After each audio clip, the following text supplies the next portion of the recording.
สวัสดีครับสักครู่นะครับ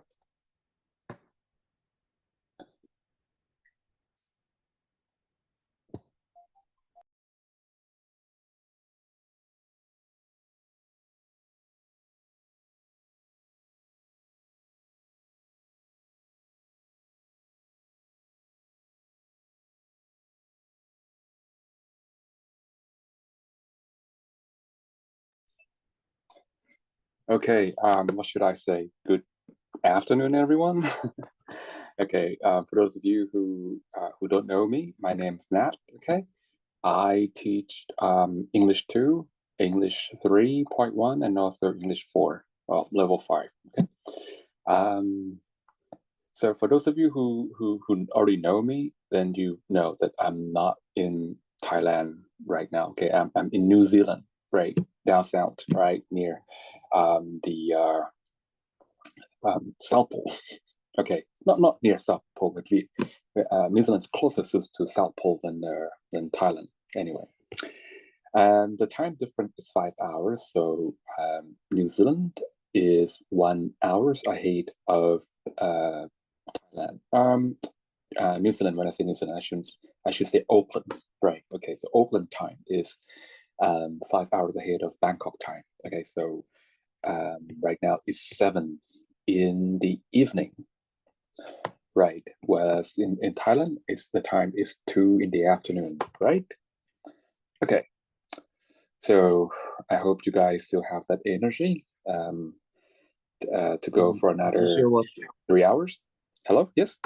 what part of New Zealand you live in? I'm in the North Island. Oh, Auckland. okay. Is that somewhere you used to be? I have been an exchange student there one time. Oh, that's nice. Okay. One time. One time. How many years ago was that? It's like 4 years ago. 4 years ago. And how Yeah, I long? lived How there long? How long? I lived How there long for were 1 you? year. Oh, 1 year. Okay, nice. Was it in North Island? Yep, I live in Auckland. Auckland. Okay, yeah, oh, cool. In the city or a little bit further away from the city, from CBD. Are you in I CBD? live Right. in a city. I go there for English education. Right. Okay. That's nice. I live in Auckland, but I'm quite far away from the city, the CBD. I'm in Waterview. I'm going to. So before you going there, you teach in Thailand, right? Exactly. Oh, I was working for Finn. Yes, as a English teacher. Okay, and also tutor for subjects like SAT and also IELTS. oh. Yeah. Okay. Right. But then at some point I decided I want to explore my potential a little more, so I came here. For another qualification which has absolutely nothing to do with English. Yes.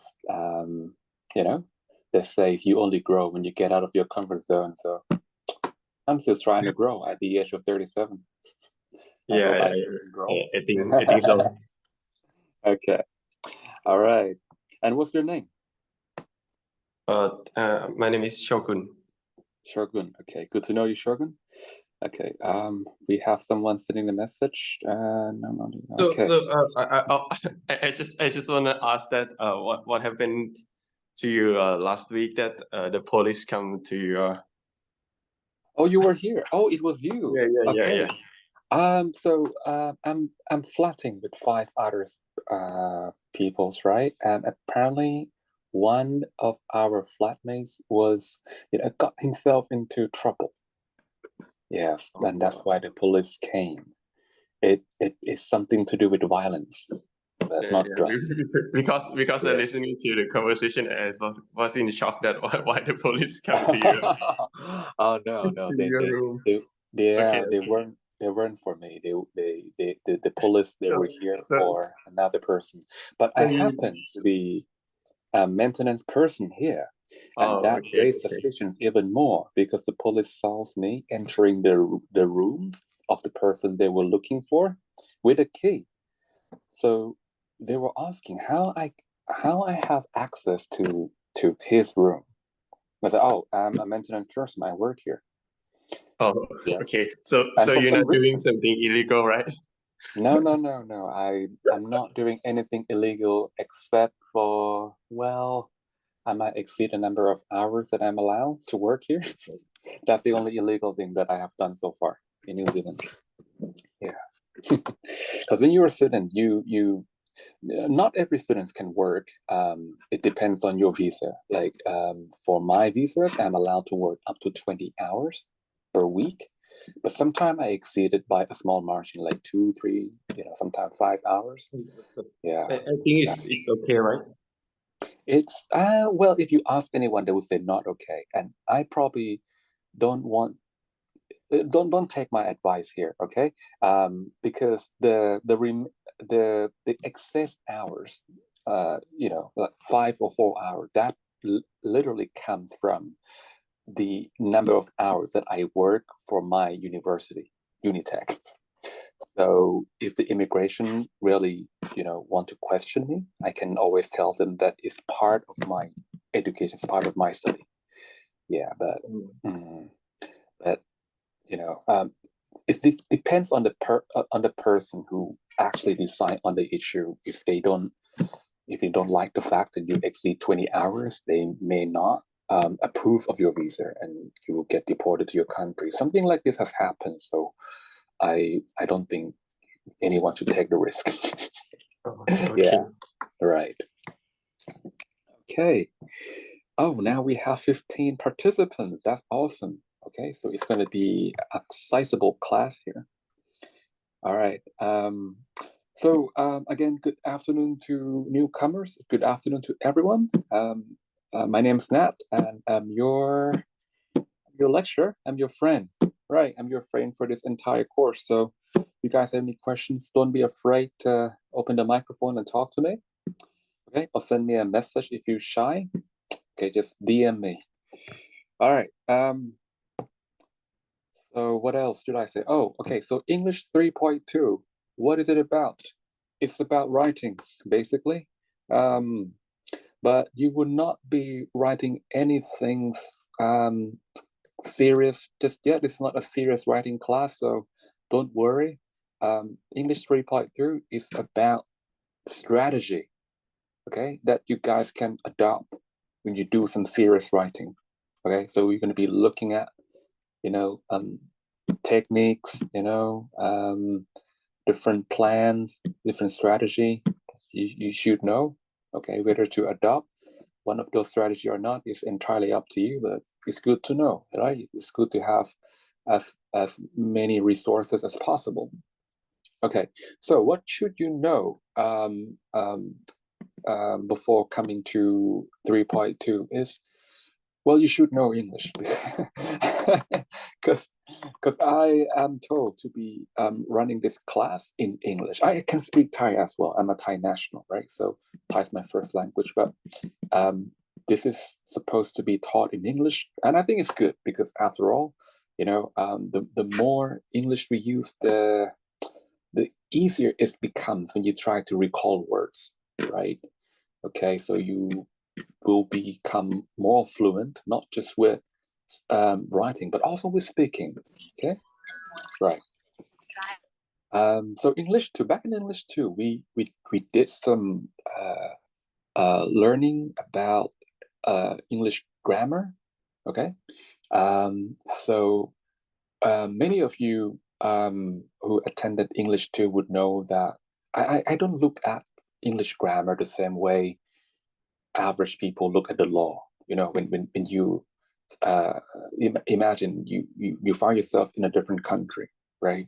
You don't understand how people do things. You understand the law, so you are afraid of the law because you understand how it works. You're afraid that you might be arrested by the law enforcement and you'll be in trouble. You know, yeah, that's how most people look at laws, right? They're scared of the law. okay? Because they're scared of being caught for making mistakes, okay? So I don't look at grammar that way because it's not fun. I look at grammar the same way as lawyers look at the law, right? Lawyers, when they understand the law, they can use the law to their advantage, right? They can use laws to win the lawsuit for their clients and then make money, right? Well, you're not going to make money, not now, not just yet, right? But if you understand grammars to the point where you can manipulate it, right? You will be very good at paraphrasing, which is a very important skill to have, at least for people in my generation. Okay, why did I say that? Because today, oh my God, AI is so smart, right? You can basically ask any AI, Copilot or ChatGPT, to do this mundane task for you, like paraphrasing, and they can do a far better job than you, to be honest. But that doesn't mean you should rely entirely on AI, right? Why should you not rely entirely on AI? Well, for two main reasons. First reasons, you won't be proud of your achievement. Here in New Zealand, I've seen a lot of people using their AI to do their entire report.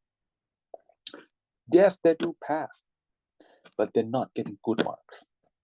Yeah, they do pass, but they're not getting good marks. And there's nothing to be proud of after all. I got a call. สวัสดีครับ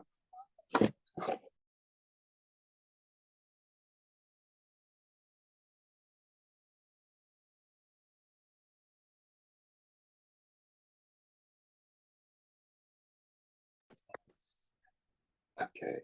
It was just a call from our beautiful administrator. And she was concerned that you guys were not seeing the screen that I share because I'm not sharing any screen, not yet, right? Okay. Well, where was I? Yeah. You would not be proud of your achievement. Okay. At the end of the day, it's not your work, right? Second, some university they have this tool, AI detection tool in place. So this thing can detect how much of your work was done by AI. And and what happened is your work will not get accepted the same way plagiarism work. You know, when you finish writing your report, right? Back in the days, right? We have Turnitin. Okay, so when you submit your work to Turnitin, Turnitin is going to compare your report with a lot of reports in its database, word for word, to see how many sentences in your report are similar to whatever they found in the database. Okay, if the similarity is very high, right, then you're gonna get a message like, "Hey, your report contain so much plagiarism level. Please try to do something about it. Fix it." Okay. So what you have to do is, go back and try to write things in your own word or paraphrase. Okay. So paraphrase is a very, a crucial skill to have. Okay. Now that when you have AI is perfect as your study partner. Okay, even I use AI a lot when I do my assignments here, but I don't use AI to write stuff for me because that's just stupid, right? Okay, I still believe that I'm smarter than AI. Okay, I'm smarter than AI in a way that I know what I need. I know what I want. So I sort of use AI as my servant. Okay. For example, instead of going on Google and types a keyword and having to go through all those links, okay, skimming and scanning for information, I just ask ChatGPT because ChatGPT will do all the hard work. It will come back to me and give me the information, and I will handpick that information. Sometimes even, hey, where you got that information from? Is that source of information reliable? Okay, because ChatGPT, whatever you ask, it will try to get information from any sources. Okay, well, some of those sources are not up to date or not valid. Okay, so you will have to double check that as well. Okay, so I use ChatGPT to get information from me. So it's about the question that you ask, right? Don't ask stupid questions like, "Hey, can you write this report about blah blah blah?" Okay, when you want to do something, you need to, for example, I'm going to tell everyone what I'm doing here in New Zealand because some of you might wonder why would I what I'm here for, right? So I'm doing a diploma in electrical engineering here, okay, and here's I'm doing a final project, okay, and I just came up with a very bizarre idea of something I call interoperable metabolic energy generation system. The name is very long, but that's the reason for it. That's the reason for it. Now, to put it in simple terms, it's just a system that you can integrate into a fitness gym in order to turn that gym into a power station generating electricity instead of consuming electricity. Okay, because New Zealand is a small country, really. New Zealand has a very weird geography. After all, it's an island, right? It's an island. The New Zealand is composed of two islands, North Island and South Island. Okay, electricity is generated mostly from the South Island, and it get transmitted to submarine cables to the North Island. Okay, but most of the people live in North Island, right? North Island has denser population, right? A much more population, much higher population than South Island. But South Island has all the resources to generate electricity. New Zealand generate most of the electricity from hydropower. That is to use water. Okay, right. So electricity is generated in the South Island and get transmitted to North Island. Okay, right. And every now and then they would come across problems of under frequency, right? So under frequency is when the demand is so much greater than supply, right? Too many people are using electricity, especially during winter where they have to turn on the heater and stuff like that. Okay, so when demand mismatch with the supply, what happens is the frequency drops, right? So when frequency drop, bad things start happening, right? Load that motor loads, or like motors, okay? Not use the word load. So motors, any machine that has motors can fail, okay? And that can result in catastrophe under frequency, and it can also do damage at the generator, right? The machine that generates electricity. Okay, so at some frequency, they will start to shut down completely, and New Zealand will have a power outage. Okay, so to counter that under frequency, we need some sort of backup power, kind of like UPS at your home, uninterruptible power supply, um, um, well, back in the day, my dad used to have this UPS unit because we didn't have laptop computer. We have a PC, a desktop computer, the big one. Okay, so when we have a power outage and we were, still typing our document on Microsoft Word, right? Without UPS, when the power is gone, your file's gone, right? Unless it gets saved, right? Okay, but if you have this UPS, when the power gone, you can still, have enough time to save your work before you shut down your system.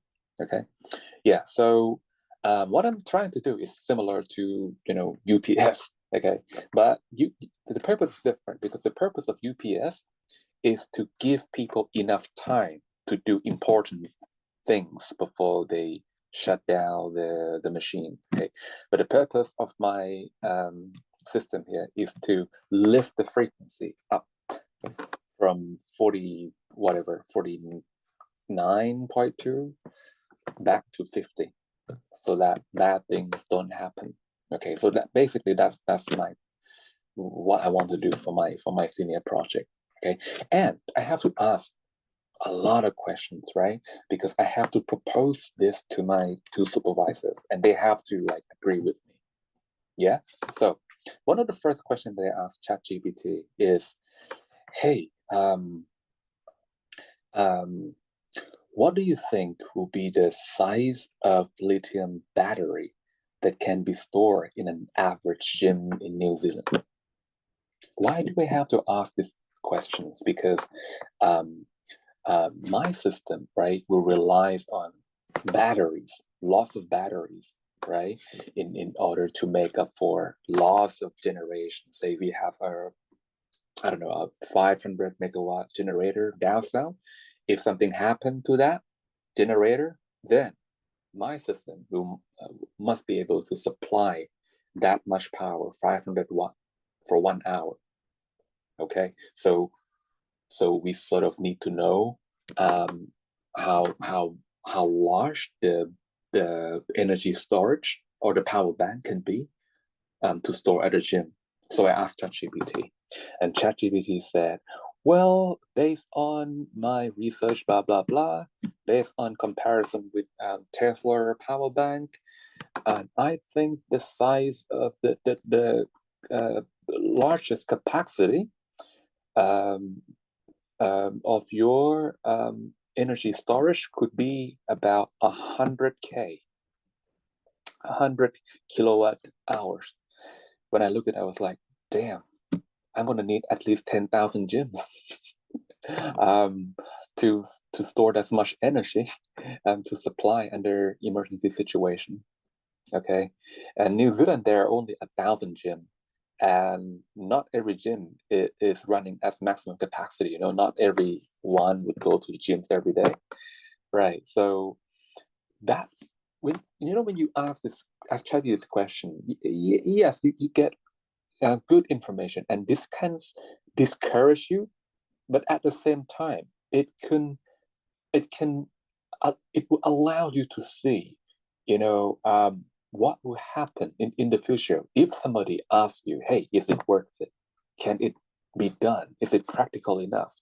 Because 10,000 gym, that's that's not possible, right? Okay, so um, you know, asking a question like this will help you to plan, will help you to sort of do some reality check, yeah, whether your project is practical or not. Okay, and if it's not, then what can be do what can be done to fix or to address this issue before you propose this to your supervisors. So when ChatGPT said, "Hey, you need 10,000 gym," then I knew that, okay, so this is going to go directly to the challenge of my project.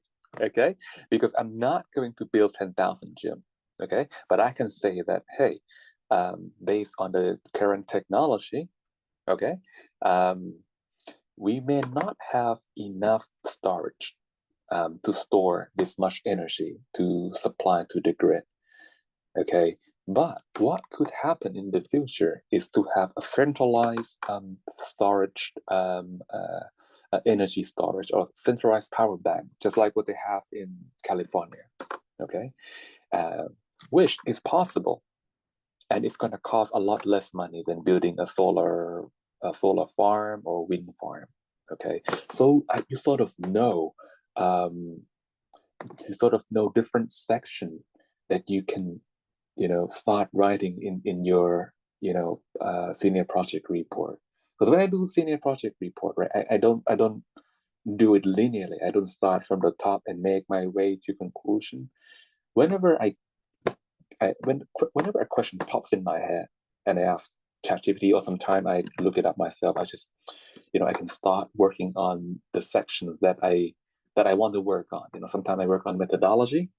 Yeah, sometimes I work on my research limitations. Sometimes I just work on literature review. So I just, keep going back and forth. Okay, it's kind of like playing jigsaw. right? It's not linear.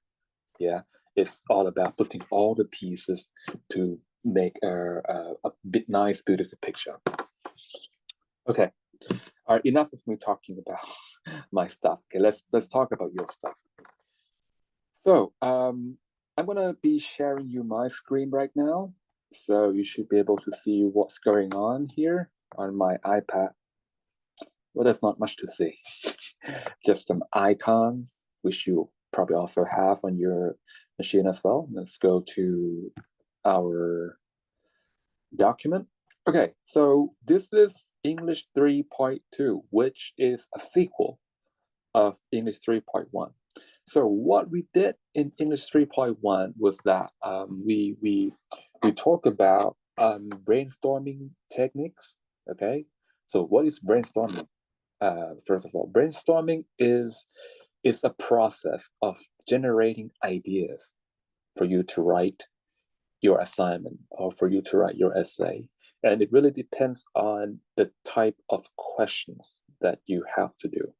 If you have to do something like an argument essay, okay, where the question asks you, to what extent do you agree with this solution to this problem? Like, to what extent do you agree that, to what extent do you agree that banning cigarette advertising can stop people from smoking cigarette? You know, yeah, that kind of question. Okay, then if you use free writing technique as a brainstorming technique, it's take a long time. But if you use a listing techniques, it's going to save you a lot of time, and it will also allow you to see which ideas needs to be elaborated, which ideas cannot be extended any further, which ideas you should throw away, right? And which side should you take? You know, sometimes when you read statements like that, you want to agree. Every time you see a question that asks whether you agree, you always feel like, hey, this statement sounds really good. It's perfectly sound, right? It's perfectly valid. Let's agree. But the hard part is not giving the answer. The hard part is to explain your answer, is to justify your answer. That's the hard part. Okay. So a good brainstorming technique will allow you to see what it's going to look like. Okay. When you actually write your essay on a piece of paper, it's kind of like running a simulation, you know? You know, when they're going to build a mega project like wind farm, that's going to cost the state a lot of money, right? So they want to really see how much power it can generate, how much money they can make. So you have to run some simulation using computer. Yeah, same here. When a brainstorming process is running a simulation, it will help you to see how your essay will unfold before you actually write it. Okay, so that's what we did. And then we also talk about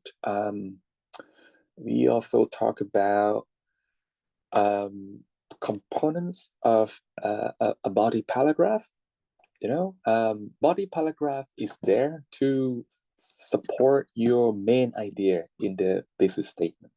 Okay, but body paragraph itself needs to have its own weight in order to support the main idea. So we have to, keep adding much weight to the body paragraph by adding more and more justification.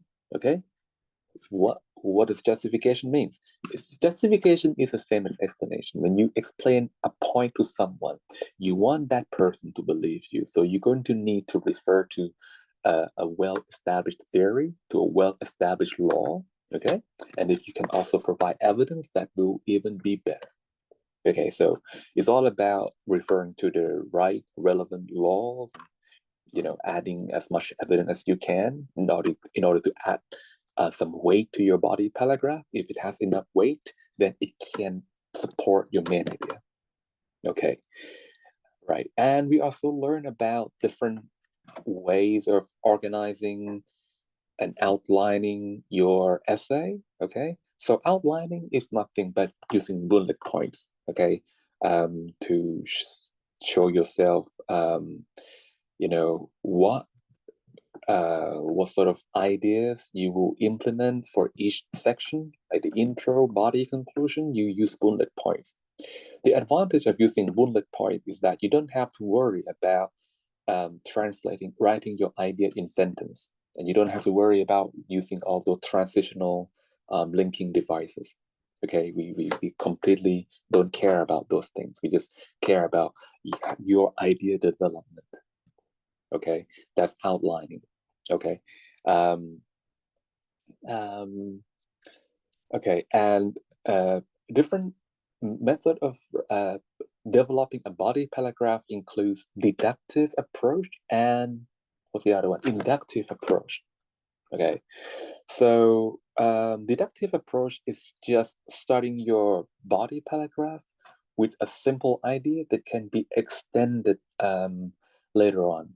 Okay, so the persons know the reader know the exact purpose of that paragraph when they read the first sentence, because your topic sentence makes it really clear what this paragraph will be about. For example, there are 3 causes of traffic congestion.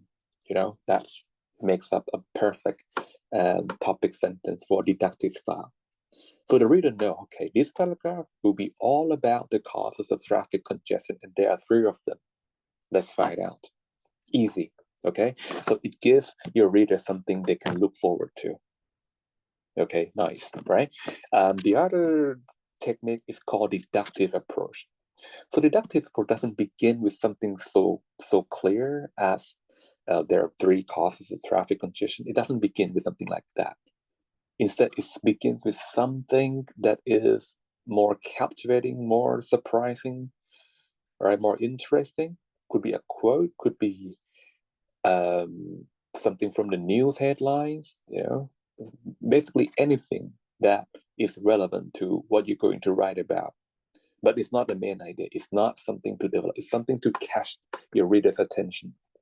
Okay, and they will just keep reading it to the end to find out what this paragraph is about. It's kind of like how they tell story when you watch a movie, right? When you watch a movie, it doesn't start with, hey, this is going to be the end of the movie, and this is how it unfolds. It doesn't work that way, right? Otherwise, watching a movie is boring because you already know the conclusion.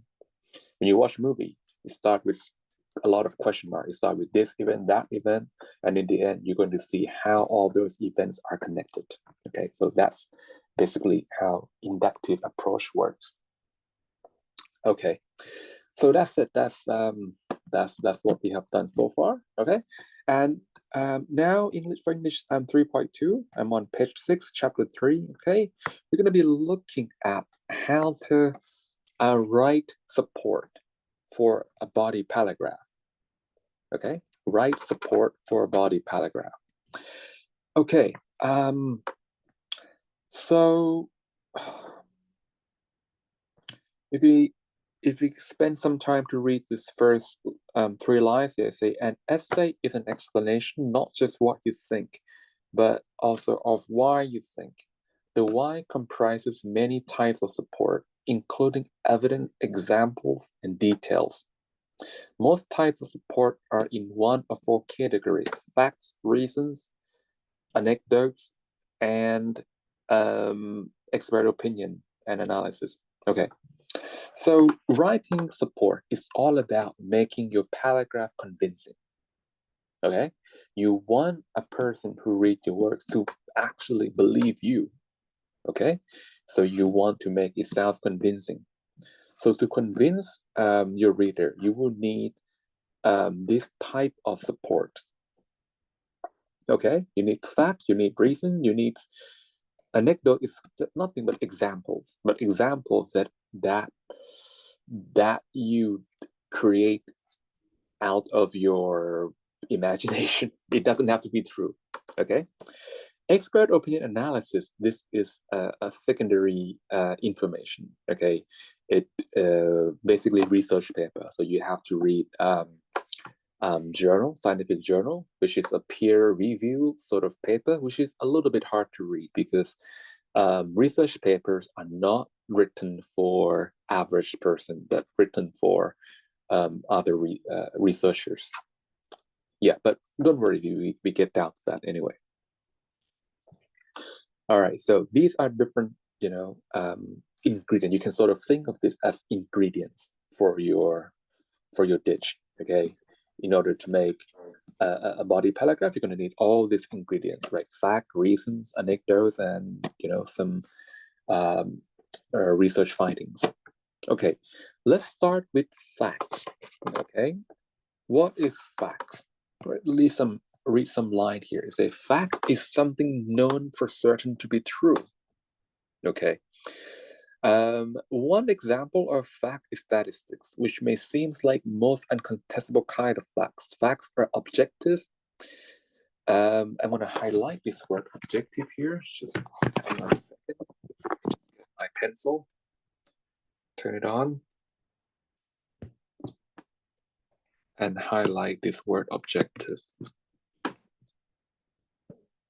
Okay. I hope you can see it.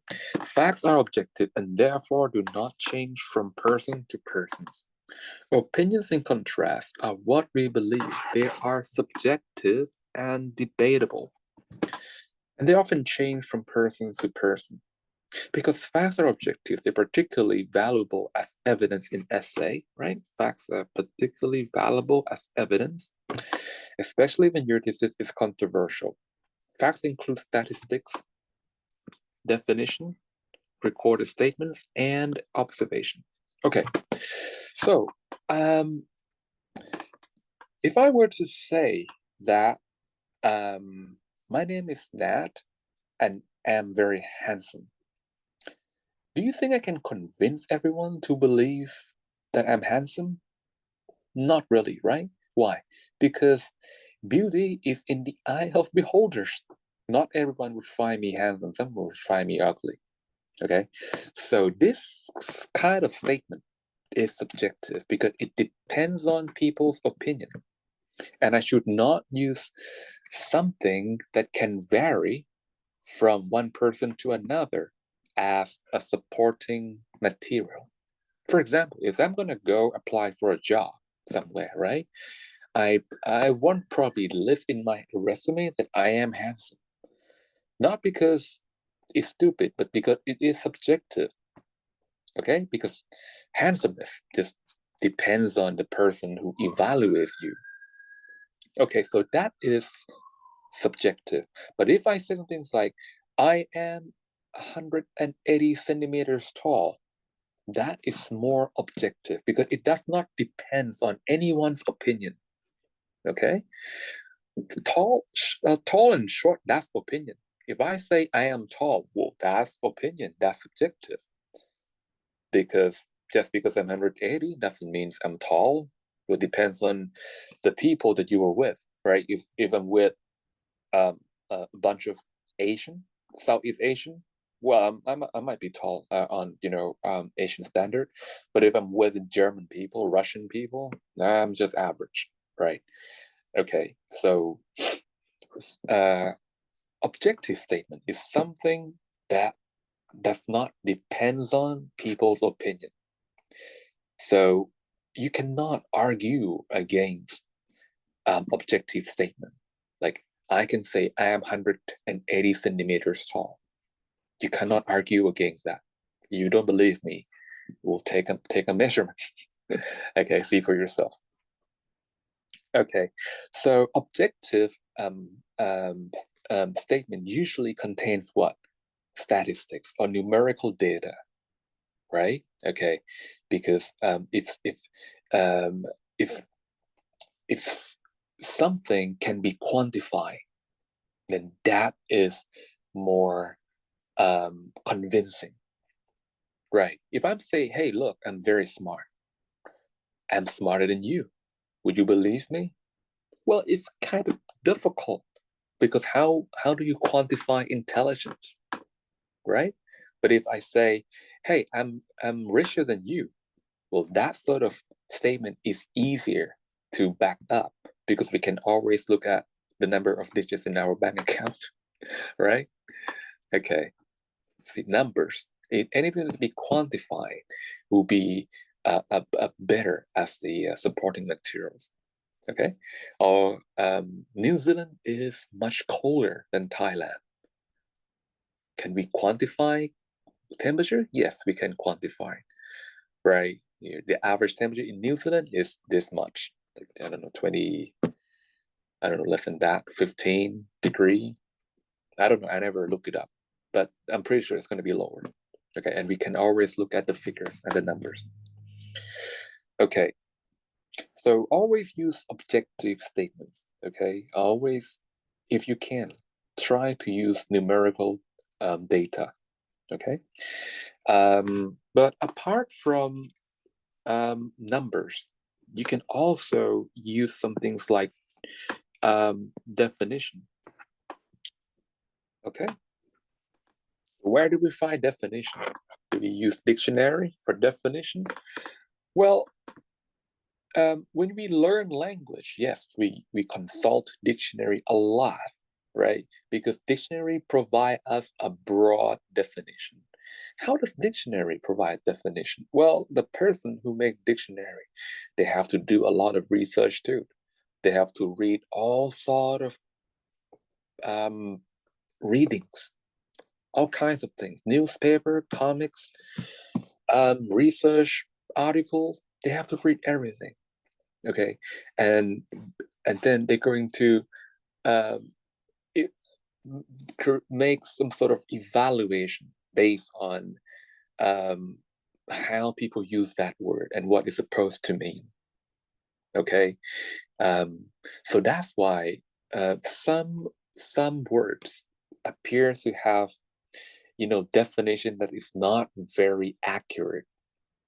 You know, um, um, if you speak to expert who actually use that certain words a lot, then the definition on dictionary is not going to be accurate because it is comprised of many different sources. Sources are academic and sources are non-academic.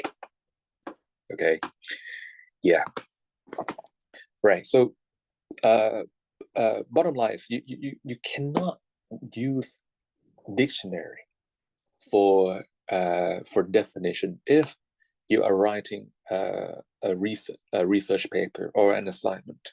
You can't refer, okay, this word means this, and you put in parentheses Longman dictionary. You can't do that. All right, you can't use dictionary definition because it's not reliable. You have to refers to definition coined by experts in your field. Okay, that is a more acceptable form of definition. Okay, so whatever assignment you do, right, you need to know the area of your study. What are you studying about? You're studying business management, you study power system, you study graphic design, right? You need to know your area of study. You need to know the experts in that area of your study.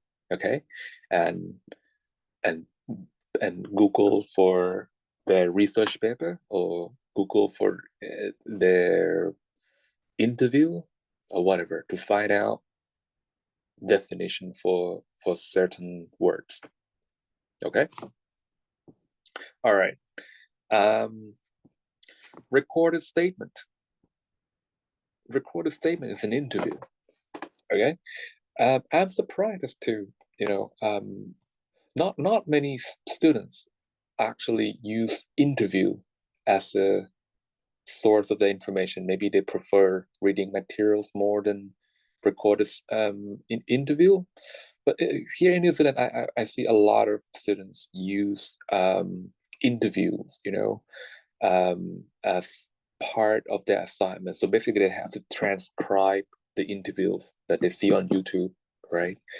Okay, because sometimes for a certain piece of information, it's hard to find on published media like books or online audios. Hard, okay, but easier when you watch the interviews of that person, like on YouTube, like TEDx. They invite expert to speak about a particular issue. You can listen to it and transcribe it, and you can quote them. right? You can cite the source. That's also acceptable here. Observation. Well, observation, first of all, it cannot, well, the credibility has to come from how many people are aware of your observation. Okay? You cannot you cannot be conducting observation on your own and then tell everyone that, hey, this is what I observed, this must be true. Well, who are you to tell me that what you observe must be true? Maybe you make it up. I don't know when, where, who, how you observe. Okay, so observation is only credible when many peoples are aware of that. Basically, observation is part of how they conduct research. Okay, so when I say observation, I'm actually talking about research paper. Okay, and why research paper is so credible compared to article written by someone who called himself an expert? Because a scientific article or a research paper, right? It before it get published onto the onto Google Scholar, okay? Yeah, are you guys familiar with Google Scholar? If you're not, well, Google Scholar it looks something like this. I'll show you. Okay, so if you go to Google and you type Google Scholar, here we go. Okay, and okay, and what sort of paper you want to read about? Maybe I don't know, influence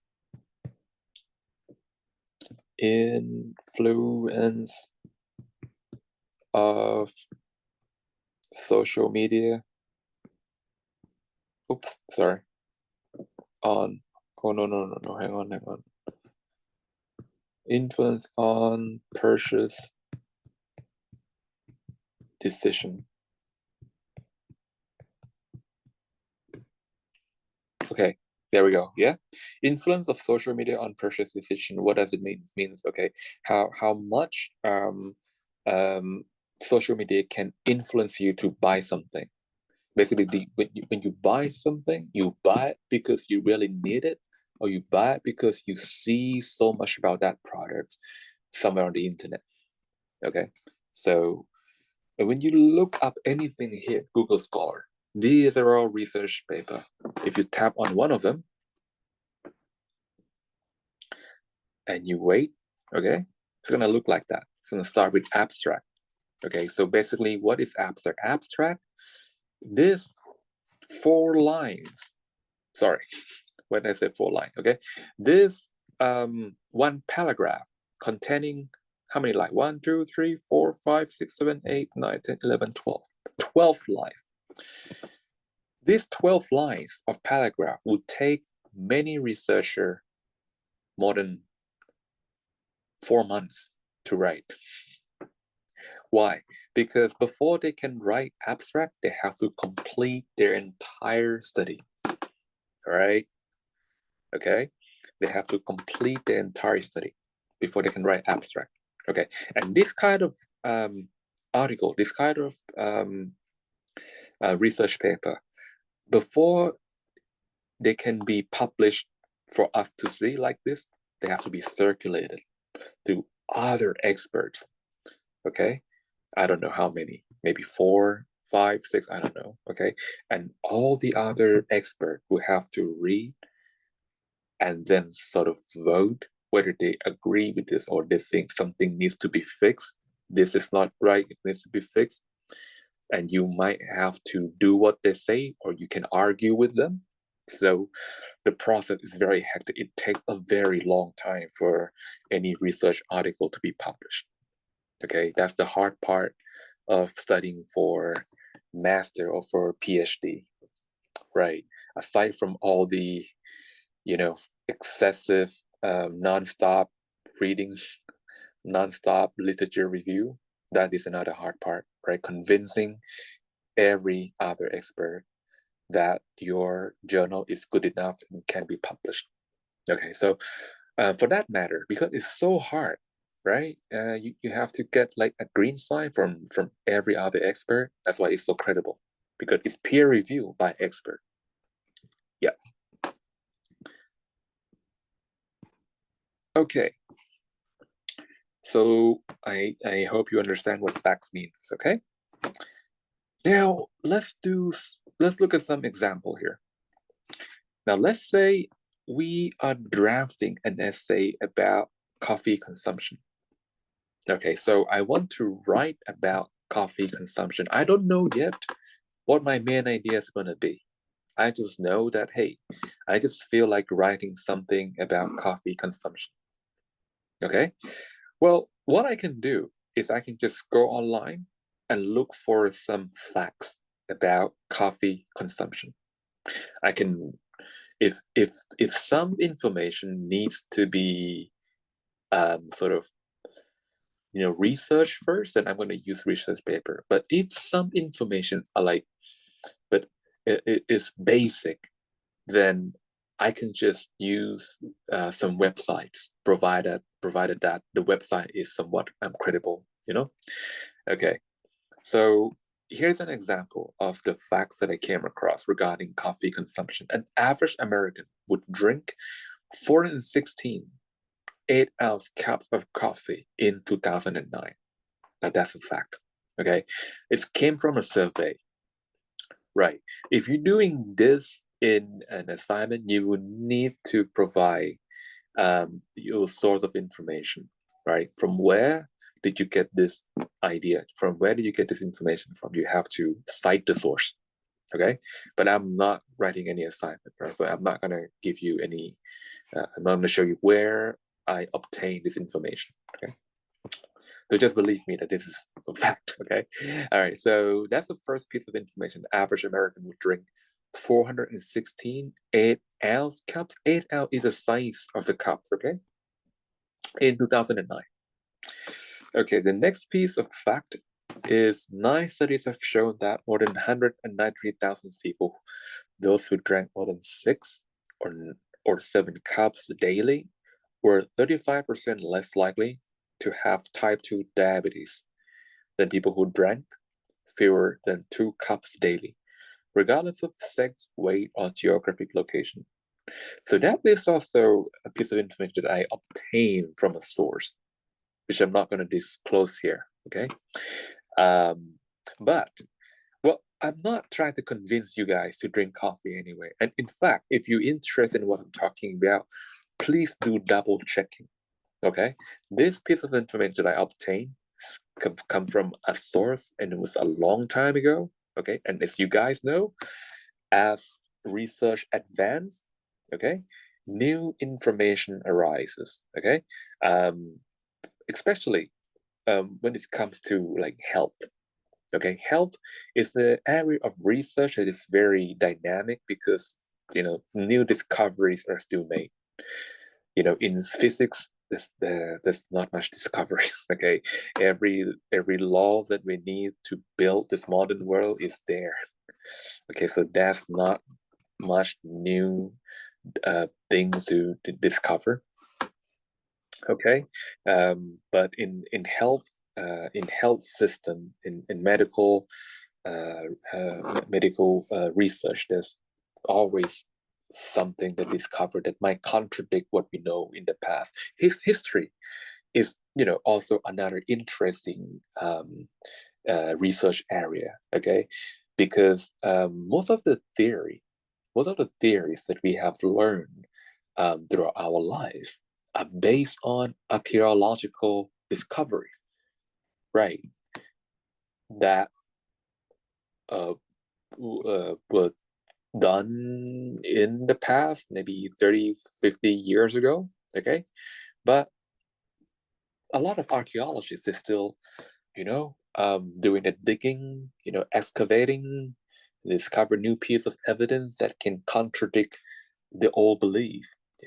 For example, if you people from my generation, you would believe that, okay, Egypt is the country where their pyramids were made. Right? When you think of pyramid, you think of Egypt. Pyramid Egypt. Okay, but recently they discovered another very surprising archaeological evidence that the first pyramid might have been built in Indonesia.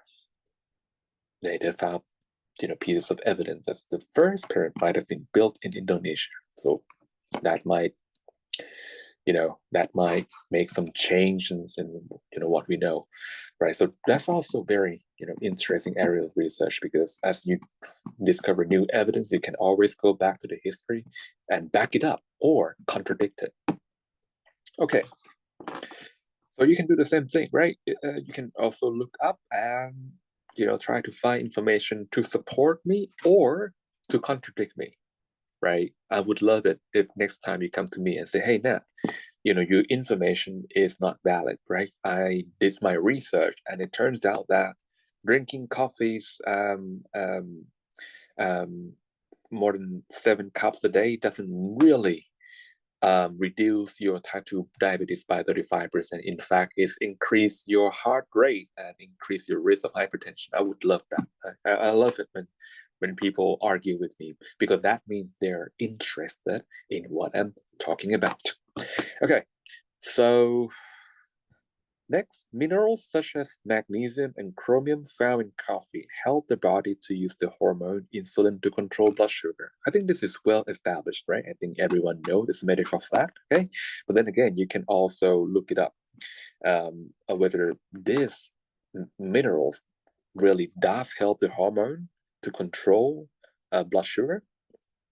I mean, hormone insulin controlling blood sugar, that's pretty well known, but whether minerals such as magnesium and chromium really help that hormone might not be very well known. Okay, so you can also look it up. Okay. Next, chemical like adenosine, when binding with our adenosine receptors, will cause drowsiness by slowing down nerve cell activity. What does that mean? So, adenosines, right? I think it's produced in our body. It's a chemical. It's produced in our body. Okay, and when it's get received by our neuron receptor, it will make us feel sleepy. Drowsiness or drowsy make us feel sleepy, because it will tell our system to slow everything down, right? Okay, slow down the heartbeat, slow down everything, narrow down our pupil. Okay, right. To our nerve cells, caffeine, that's the last bullet point. Caffeine looks like adenosines. Caffeine therefore binds to the adenosine receptor, but instead of slowing down the nerve cell activity, it speeds up the cell's activity by causing adrenal glands to produce adrenaline, which causes your pupil to dilate and your heart to beat faster. So what does that mean? So caffeine, when you ingest caffeine, right, it's going to go into your system, okay? And it looks so much like adenosine to our neuron, right? To our neuron, caffeine looks so much like adenosine. So caffeine can be binded, can be received, okay, by our neuron receptors, okay. But so when our neuron receptor take caffeine in it, it's at first it's thought it's going to create the opposite effect, which is making us feel drowsy. But no, caffeine does the opposite, right? It doesn't slow down, instead it speeds up the cell's activity. It causes adrenal gland to produce adrenaline, okay, which will cause your heart to beat faster and your eyes wide open, your pupil to dilate. Opening up your eyes, okay? Yeah, so so basically this is what caffeine does to your body, okay? So it, on an upside, it can prevent type 2 diabetes, okay, provided that you don't add too much sugar to your coffee, okay. And you sort of explain how it does that as well, right? How does caffeine help you to stay clear of type 2 diabetes because I keep saying caffeine. I should say coffee. I'm sorry. Okay. How does coffee save you from type 2 diabetes? Because coffee contains minerals like magnesium and chromium, and those two minerals can control those minerals can help your hormone called insulin to control your blood sugar. Okay. But the downside of coffee is that it contains caffeine, right? And then caffeine can cause your heart to beat faster, making you more alerted. Okay. But to some people, these are the exact effects that they're after, right? Some people, like those who are studying for exam, right? They want to stay up as late as possible. Okay, so they're going to need something to help them to stay awake, and that's caffeine. Okay, um, it has been an hour, so let us look at exercise 4. Okay, you can do that while taking a break, or we can come back and do this together. So I would like you to go online and find at least 4 pieces of facts about tourism in Thailand. So it could be anything about tourism, sorry, international tourism in Thailand. You could be looking for, well, the trend of international tourism in Thailand over the past 2 years, 4 years, okay, to see whether the trend is upward or downward. In other words, are more people coming to visit Thailand or fewer people are coming to visit Thailand? Okay, if well, whether they're coming, whether more of them are coming or less of them are coming, what are the majority of them? Are most of them Chinese? Are most of them Russian, American, or German? There's a lot of things you can find out about facts regarding the national tourism in Thailand. Okay, so I'll see you back here in 10 minutes.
Okay, so we are back, and I think I'm still sharing my screen, so we can just continue. Okay. All right, so all right, let's I don't know, let's do it together, shall we? So I first will go to Google. In fact, let's just ask ChatGPT and then double check its information. Right. Okay, so go ChatGPT. Okay. Right. What? I thought I logged in. Download the app? No. Let's try again. ChatGPT. Yeah. Okay, so that is like okay. So I'm gonna ask ChatGPT um what uh what is the trend? What is the trend like for international tourism in Thailand?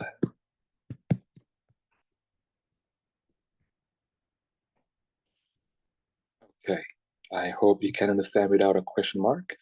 Let's try it.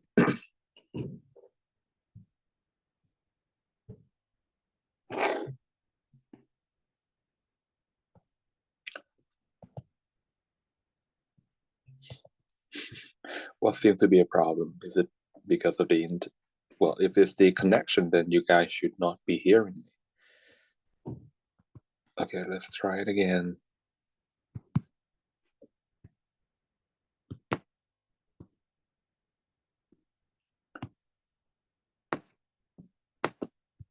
Oh, it frees up my entire machine. Sorry, can you guys still hear me? Because I cannot seem to be moving anything here. Can you guys hear me? Just say yes if you can hear me. Yes. Okay. Well, it frees up on me, so what a shame.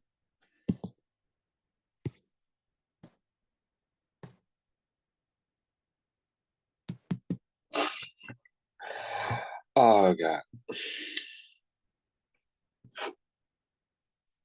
Okay, let's try it one last time.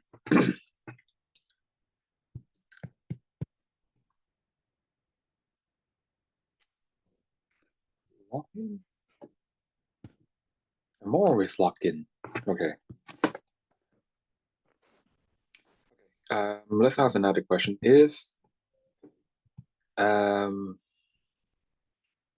Has the number of foreign visitors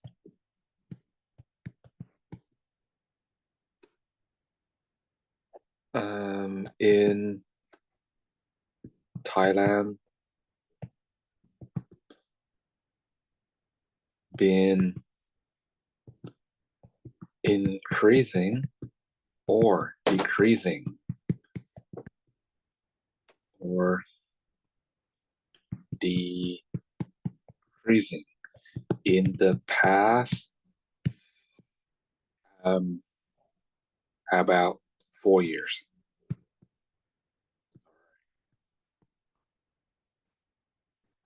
Here we go. Searching the okay.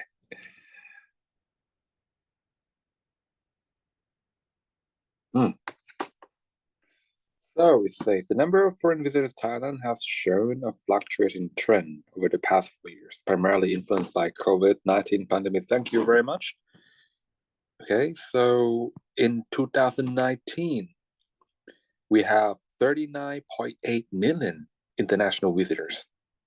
Okay, but that plummets mean drop.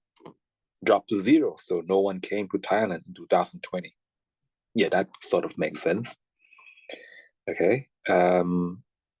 Remain low.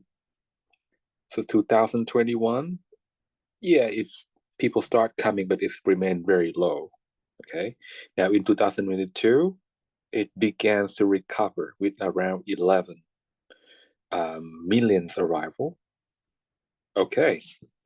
So it drops from 2019 to 2020, and then it level off, right? Until 2021, 2002, it picked up, right? Okay, it went back up, but it did not reach the same level that was in 2019. And in 2023, what happened? With the easing of COVID-19 restriction and the country's full reopening in July 2022, the number of was projected to reach between 20 and 24 million. It's a projected, right? Was projected, what does that mean? So that means it doesn't have information in 2023. Maybe this ChatGPT is a free version and it's only updated up to 2022. Okay, so anything that happened beyond 2022, it may not be aware of. Okay, that's why I say projected. Projected means it's predicted. Okay, that in 2023, the number would go up to 20 or 24 million. Is that really true? Okay, well, ChatGPT cannot help you with that because its last update is in 2022. So let's see. The number of international visitors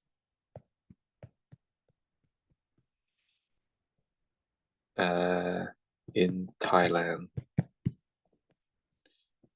2023. Okay. And from Statista, it says 28.15. So the prediction was pretty good. All right, what ChatGPT said, they expected that about 24. Right, but what happened here is quite out of range. It's above 24. It's 28.15, but that's just come from one source, right? Called Statista. Is there any other source? Well, but welcome. Here we go. 28. Yeah, so that's two sources confirmed. 28.15. All right, so that is considered piece of information that is a fact, right? Okay. But you know what? To be honest, you don't want to use ChatGPT for some easy question like this. Okay, for easy question like this, just use Google. All right, you want to use ChatGPT for something that requires some a certain level of analysis. Okay, right. Like okay, let me ask ChatGPT something more thought provoking. What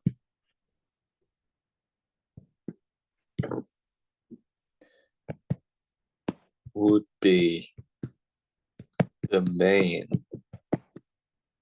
reasons why people stop coming to Thailand?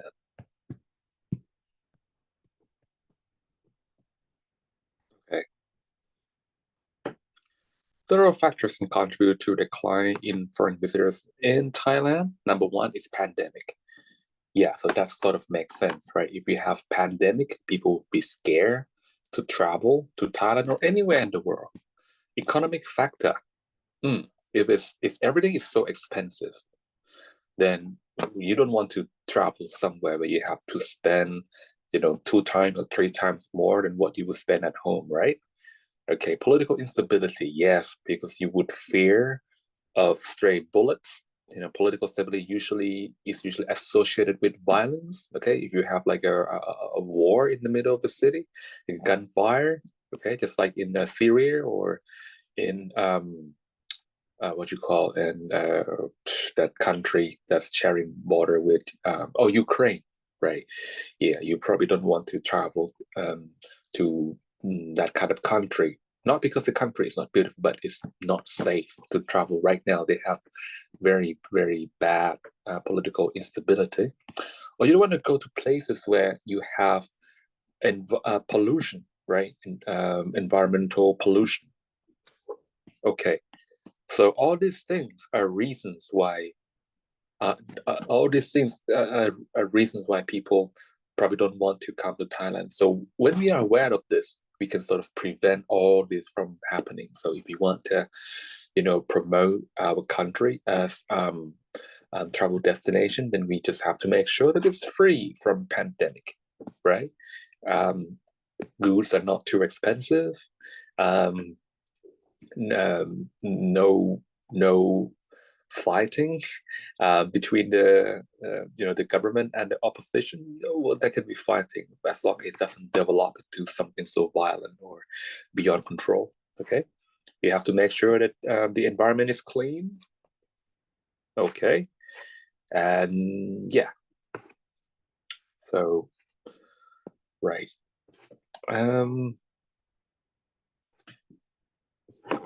Let's ask another question. Who makes up, right? I want to know, where are they from, the majority of tourists, right? Who make up the largest, maybe you can just ask Google, the largest proportion of international tourists or visitors, tourist, in Thailand.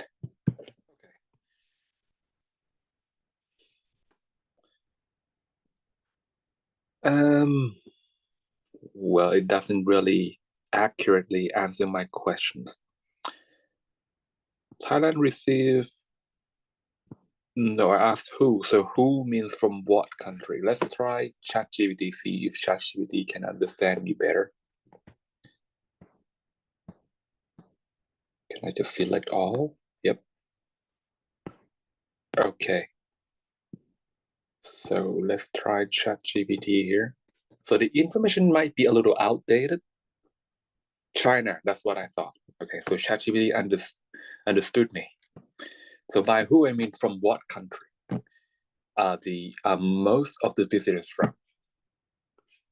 Okay, so the information is outdated, but it sort of gives you a trend into the future anyway. So it says China is the major contributor, right? Chinese made up a substantial portion of international arrival. In 2019, just a year before COVID, 11 million Chinese came to Thailand. That's account for 27.6%. That's more than a quarter, people. Malaysia, yeah, they do come. How many we don't know. India, 10%. Nice. Okay. Yeah, and I suppose the rest is a share between Europe and United States, which sort of makes sense. Okay. And if you want to know where this information came from, you can, also use that to like look up. Like you can copy the entire phrase here, paste it in Google, okay, and the Google will show you documents that contain these lines, so you can use that as a reference because you cannot cite ChatGPT, right? You cannot cite ChatGPT. Okay, you cannot say, oh, okay, 11 million Chinese came to Thailand in 2019, in parentheses, ChatGPT 2024. You cannot do that, right?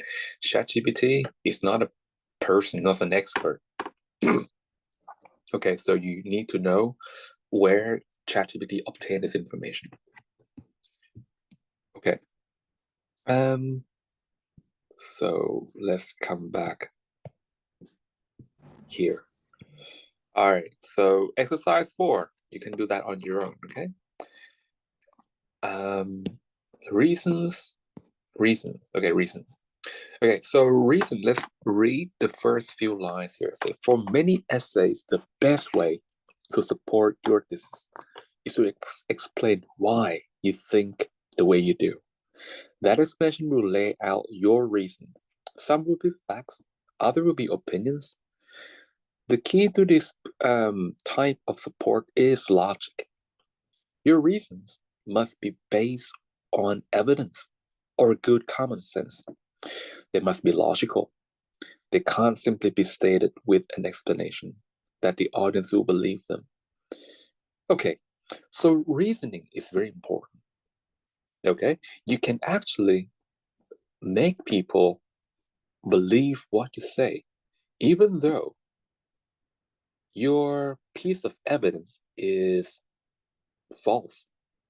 So, what do I mean by that? Okay, so if you could remember stuff that I taught you in 3.1, right? We did talk about something called valid argument forms, right? Valid argument form.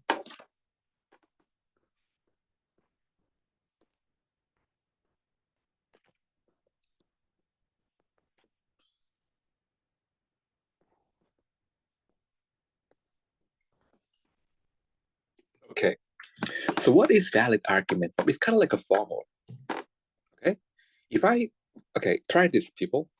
If I say some things like, I'm traveling at, I don't know, 10 okay, I'm just writing down, am traveling at 10 kilometers an hour for 2 hours. How much distance will I cover? Okay, any one of you who's good at math, right, can just use rate, right? Can just do the calculation, and you will tell me, okay, 10 kilometers an hour. So it's 10 kilometer divided by 1 hour. And it says 2. So you multiply by 2 hour. The hour unit get canceled out, leaving us with just 2 times 10, which is equal to 20 kilometer. Anyone who's good at math can do this, right? But if you want this to be a little bit more convincing or persuasive, if you want to refer to some sort of law, okay, like law of physics, okay, what laws of physics governs linear motion? You must have heard of V equals d over t, or velocity depends on how much distance is traveled over a certain time period. Okay, so if you were to going to explain to someone who's not really good at math, but believe in the laws of physics, right? You don't want to just, hey, look, this is how you calculate 2 hours times 10 kilometers divided by 1 hour, because maybe they don't understand that. But if you say, hey, that is a law of physics, right, that governs any object in linear motion, and that is velocities equals to distance divided by time, right? Velocity equals distance divided by time. So we have the velocity, which is 10 kilometers an hour. We have time, which is 2 hours. So we can plug that into our equation. We have 10 equal to d divided by 2. Try to isolate d in the equation. We get d equal 10 times 2 equals 20. Right. Okay. So why am I going through all this trouble, guys? Because valid argument form is similar to something we see in our physics class, the law, right? Okay. There are many times when we watch, people in the news, they're like, when they try to convince people, Some of them are really expert, and I respect that, but some of them are not expert. But when they try to back up their claim, they always refer to these kind of laws. Okay, why? Because these laws are well established. Okay, we even know the person who discovered the law. We can cite that person too, right? Okay, like this law, who discovered? Newton, Isaac Newton. You can cite him. According to Isaac Newton, velocity is the derivative of distance with respect to time. You can cite that, okay? And then you can show your calculation that, hey, if I travel for 10 kilometers an hour, or if I travel at a rate of 10 kilometers an hour for 2 hours, then I will cover a distance of 20 kilometers. Yeah. Okay. So valid argument forms is a forms that we use to make our arguments valid. Okay. There are many, not many, there are few, right? Yeah, there's three main forms. Okay. There's one called modus pronoun. Okay, which looks some things like, just right here, modus pronoun, which looks some things like if P then Q, P therefore Q, looks something like that. Okay, and then there's modus pollen. Okay, what does it look like? The formula look like if P then Q, not Q, therefore not P. Yeah, and the last one, syllogism, which looks like if A then B, if B then C, therefore A then C. Okay, so these are all like formula, and we use them to make our arguments more convincing. Do we really need them? Do we need them? Well, depends on who you are trying to convince. If you try to convince someone who already look up to you, worship you, you don't need this. Okay, but if you try to convince someone who may not know the subject matter very well, but sort of not very stupid, right? Not very gullible, then you will need this argument forms. For example, okay. Let me get rid of all of this. Okay, suppose I want to sell you guys. I want to sell you a toothpaste. How about that? I want to sell you guys some toothpaste. Okay. If I want to sell you a toothpaste, let me just first call my toothpaste. It's called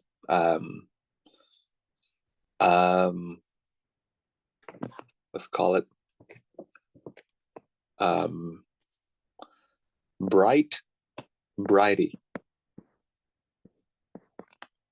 Right? Brighty toothpaste. Okay. So I run a factory that makes toothpaste, and I call it Brighty. This is a Y and not a G, okay? Brighty toothpaste. Now, there's many strategy that I could use to convince you. I could give my Brighty toothpaste to some media YouTube influencers and just ask them to put on some good words for my products. Okay, so I can just hire a bunch of influencers, say, hey, just review my product and say that it's nice, it works, say whatever. Okay, I can do that. Okay, but when I do that, I'm not actually influencing. Sorry, I'm not winning your, how do I say? I'm not actually winning your heart. I'm not actually doing any work to convince you that my toothpaste is good. In other words, you buy my toothpaste because of the influencers, because you respect, you admire that influencer. So basically, I could just sell you anything. I could be selling you a car, toy, or a bottle of soda, or whatever, because you will buy mine, not because of the value that you expect from my product, but because you like the influencers and you want to support the influencers. So yeah, in the end, I make sales, but how long is it going to last? It will last as long as you still like that influencers, right? Say the next day, there's some drama, and that influencer is hated by everyone. People will stop buying my product, and my sales will plummet the next day. So that's not very sustainable. Okay, so I really want to win your heart. I really want you to see that my products work. Okay, so I have to sort of psychologically, not psychologically influence you. If you're a logical person, of course, if you're a logical person, then you will, and you can be convinced by me. But if you're not a very logical person, I'm afraid I cannot convince you. Okay, right. So how am I going to convince you to like buy my Brighty toothpaste? First, I'm going to establish a law. Okay, so I could say some things like sulfuric acid. Oops.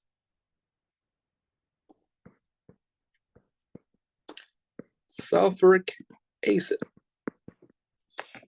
okay, is a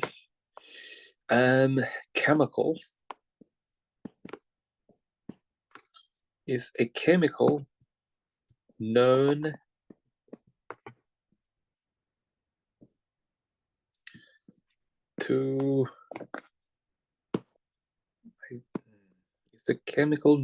to be able to prevent tooth decay.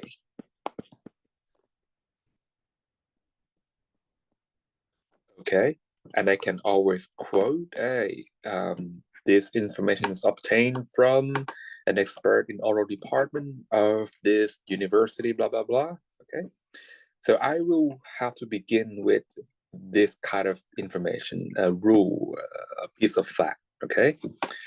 And then I'm going to try to relate this to my product.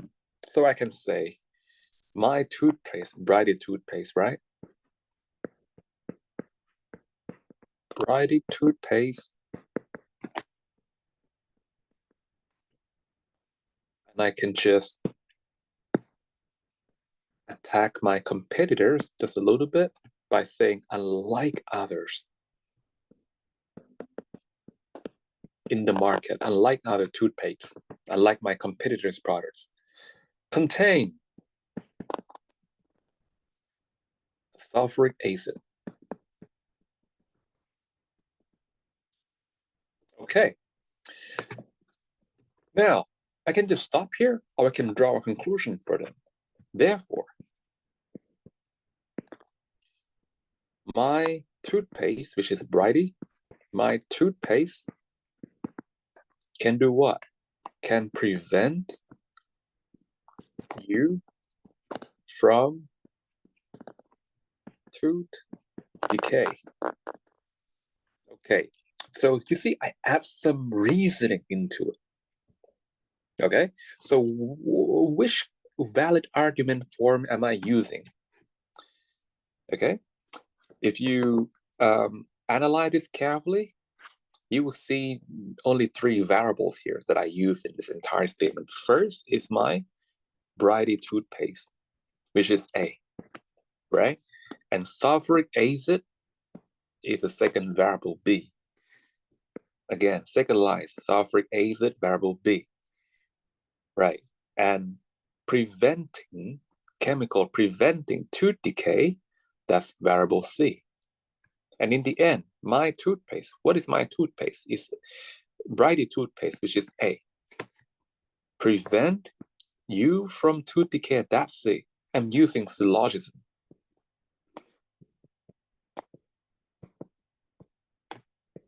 A, then B, B, then C,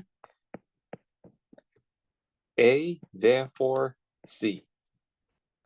Okay, so the first line here is just an example. Basically, A could be anything. The next line, B to C, this is something called a principle or a law or a theory. And A to C, that's the conclusion. Okay, the key to my reasoning is principle. I must have a well-established principle. Okay, at least it must be a conditional sentence. And then I can relate my example, which in this case is Brighty toothpaste, to it. Okay, so it now sounds valid, right? Because it answers your question. When I say, hey, look, my Brighty toothpaste can prevent you from tooth decay, you're going to be like, how? And I say, okay, look, did you know that sulfuric acid is a chemical that prevents you from tooth decay? Oh, okay. Well, guess what? My toothpaste contains sulfuric acid, but other toothpaste in the market, they don't. That's why my toothpaste can prevent you from sulfuric acid. See, it sounds very logical. And if you don't know anything about chemistry, then you would buy my toothpaste and you'll be sorry because sulfuric acid does not really prevent you from tooth decay, right? In fact, sulfuric acid is dangerous to use, right? No products should contain sulfuric acid for human consumption, okay? Right, so you see, I can manage to convince people because it sounds very logical, even though it contains false information. So let me correct this real quick. It's not sulfuric acid. What is it? It's fluoride. Okay, I should change this to fluoride. Okay, it's the fluoride. If it's the right amount, it can prevent you from tooth decay. Not sulfuric acid, okay? But what I'm trying to, my point here is that your information can be false, okay? But yet it can still be convincing as long as your argument has the correct form, has the valid form, like this, for example. Okay, right. Let me drop you another example, okay? I know you guys, some of you don't like math, which is perfect because I don't expect this one to interest a lot of math expert anyway. Okay, so if I were to tell you that 4 is an event number. Event number แปลว่าเลขคู่นะฮะ Okay, 4 is an event number. Now, let's try this, everyone. Try to explain this to someone who probably doesn't know about math, but make sure that he believes you. How do you explain that? How you justify that 4 is an event number? Yeah, I'll give you about 3 minutes, okay? And when you're ready, just turn on your microphone and talk to me. Okay, 4 is an even number. Why? How? Explain it. Give it a try. Because 2 times 2 equal 4. Because 2 times 2 equal 4. Well, that sounds pretty good. Thank you very much, okay? Any other opinion? Any other explanation?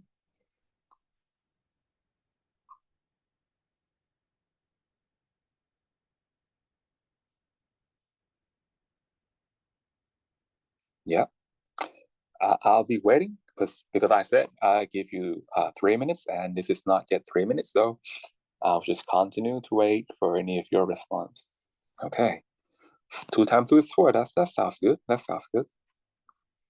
Okay, so while waiting for you guys, I'm going to write down some of the explanation that you guys contribute. Okay, I think you should be doing on a separate page. Oh, yeah. Oops. Okay. So 4 is an even number. At the first explanation, I'm going to use exp1, okay? 2 times 2 is 4, because 2 times 2 is 4. All right.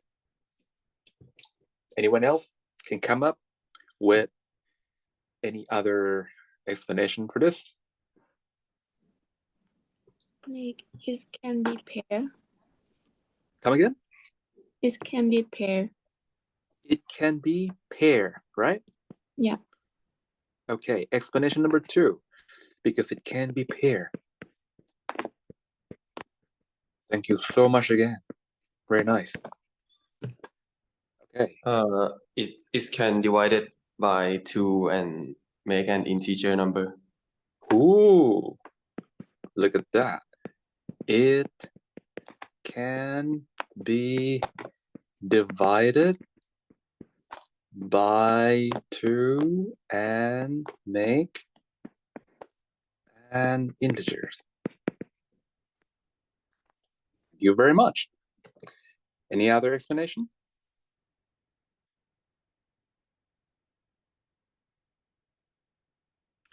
One minute. Okay, time's up.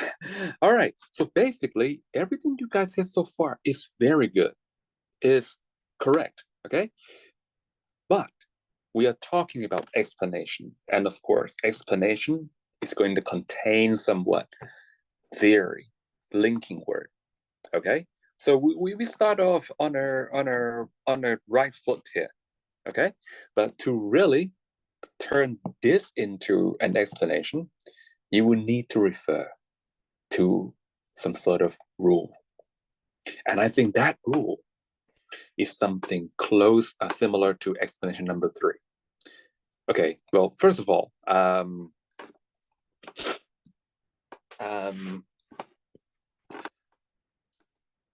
when you talk about, this is just for your own information, okay? You talk about integers. So integers will include negative number as well, but no decimal point, okay? So -2, -1, 0, 1, 2, 3, these are all integers. And when we have this natural number, so natural number is 1, 2, 3, 4. These are natural numbers. Okay. Now, why am I saying this? Because you use the word integer. Now I have to be very careful. Okay. All right. Because first I was thinking of using just the word number, but now that you mentioned integer, I have to be more careful. Oh, why am I deleting it? I'm not deleting it. All right. So,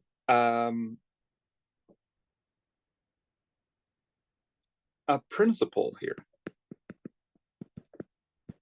can be any integers, right? Any integers, use singular, any integer that is evenly divisible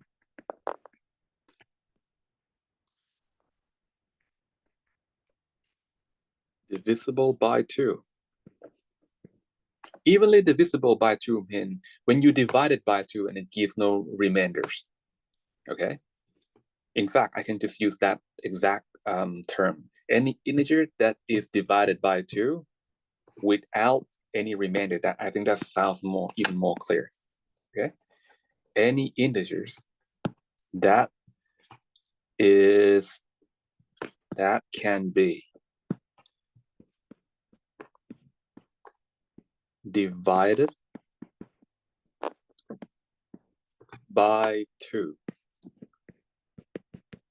with no remainders.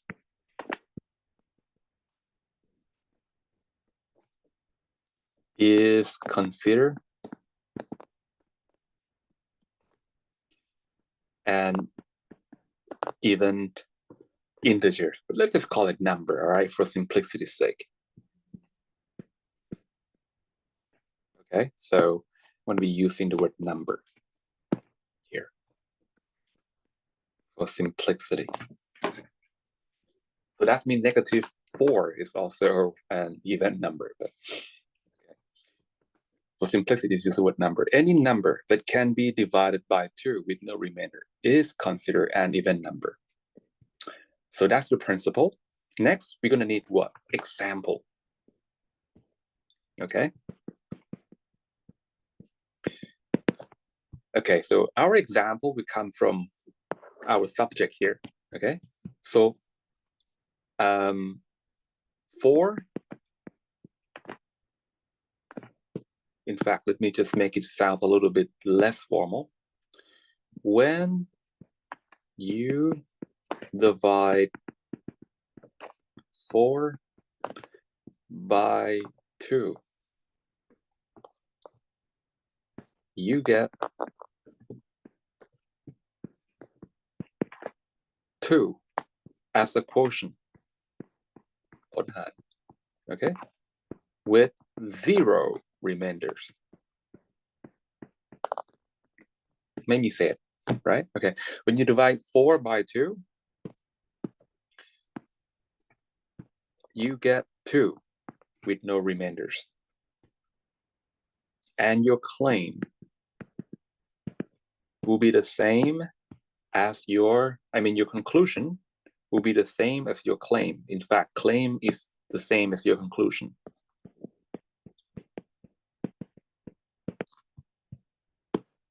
Okay, so 4 is an even number. Okay, so when you actually have to sit and write this, okay, suppose you are writing a paragraph to justify that 4 is an even number. So you begin with, okay, 4 is an even number. Okay, according to number theory, any number that is evenly divisible by 2, or when you divide it by 2 and it gives no remainder, that number is an even number. Okay, 4 along with other numbers, maybe just 4. 4, when you divide it by 2, you get 2 as a quotient with no remainder. And this is the reason why 4 fall in the set of even numbers. Okay, so this sort of explanation is very powerful, right? Than just quoting, some guy that, hey, this is even number. Let's ask him. Let's ask this guy. Ask that guy. Okay, instead of just quoting a person, you can now develop a logical argument. Okay, so what is it that I'm using to explain all this? I'm using syllogism again. Let's fill in the variable. We have A to B, B to C, and therefore A to C. What is our A in this case? Our A in this case is 4, right? So 4, we want to convince people that 4 is an even number. So B is a number divisible by 2. That's what B is. A number divisible by 2. Okay? And a number divisible by 2 is what we call even number. Therefore, 4 lead to C is an event number. Okay, right. Sometimes you have to be careful when you select what you want to explain, because not every time you can explain your claim, right? What if I were to say, please explain this. A number that is evenly divisible by 2 is called an event number.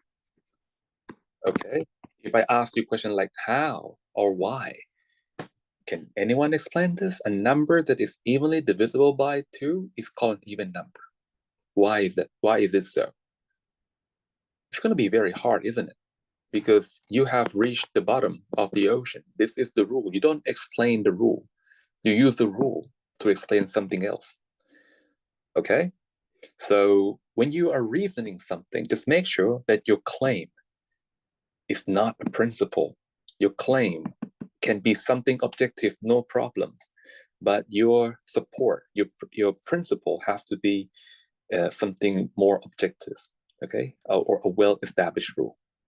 Let's try another example, okay?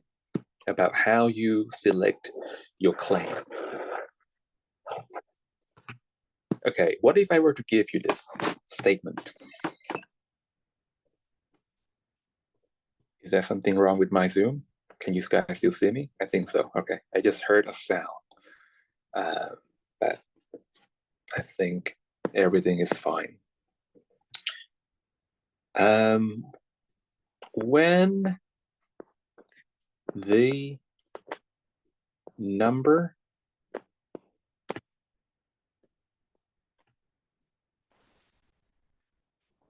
my battery is down to 10% and I forgot to charge. Okay. When the number of vehicles on the road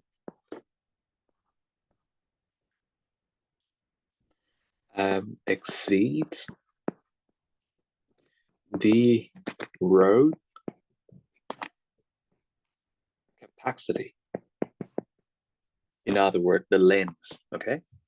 When the number of vehicles on the road exceeds the road capacity, the traffic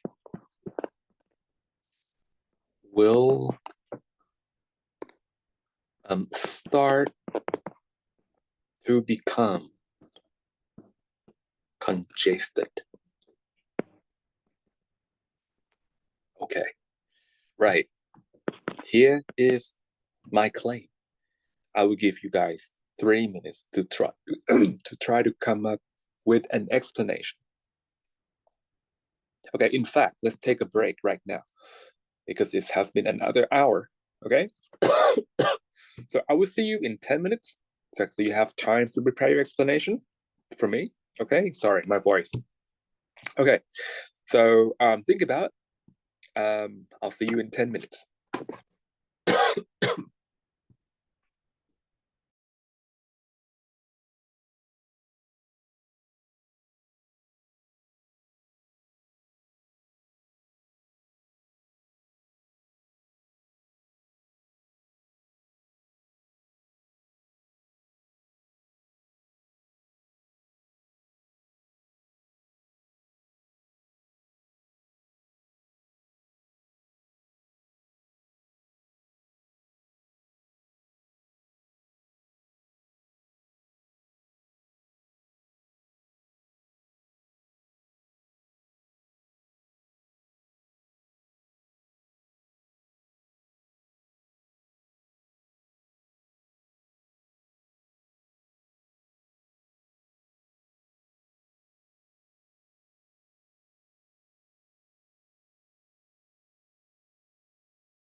Okay, I'm back online. So, what's the good news? Did you guys come up with any of your explanation for this? Why? Sorry, when the number of vehicles on the road exceeds the road capacity, then the traffic will start to become congested. Why? Any idea for that?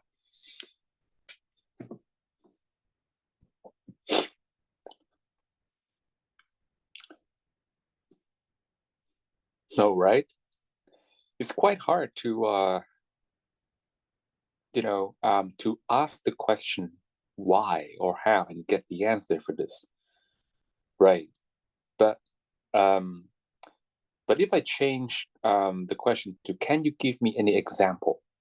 It's easy, right? You can look at Bangkok, you can look at Manila, you can look at what, Brazil, New York, to back up this claim, yes, right? But when I ask why is it that when the number of vehicles on the road exceeds the road capacity, the traffic become congested? It's so hard. It's kind of like asking, why is it that a number divided evenly divisible by 2 is called an event number? It's just the dead end, or it just can't go any further. The explanation stopped there. Okay, so this kind of statement, it should not be your main idea, it should not be your claim.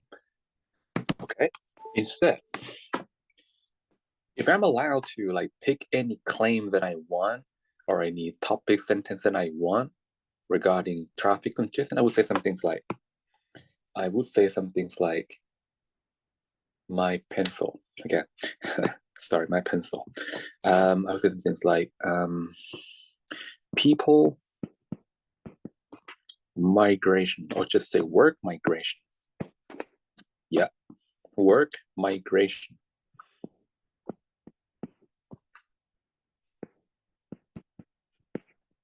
Work migration can cause traffic congestion. Yeah, I would change it to something like this. Work migration can cause traffic congestion because that's easier to explain. For all I know, I can use this statement to back it up. Okay? So I can say some things like, it can be observed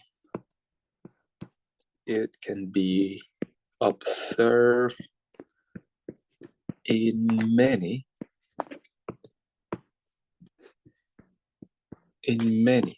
major cities that, and I can just drop this line here. It can be observed in many major cities that when the number of vehicles on the road exceeds the road capacity, the traffic will start to become congested. Okay, and the next sentence that I will write here will connect my theory to my claim, right? So I can say work migration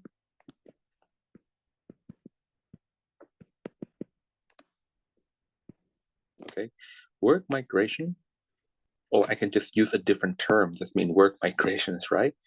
So that I don't have to repetitively use the same word. So I can say people who move to settle down in the city in search for jobs.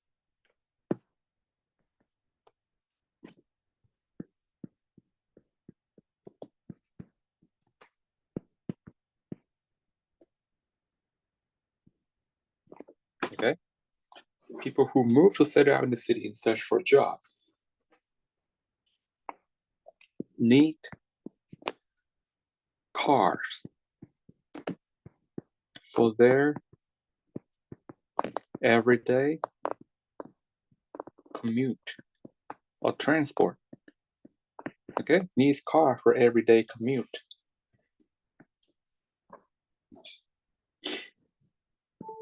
As the number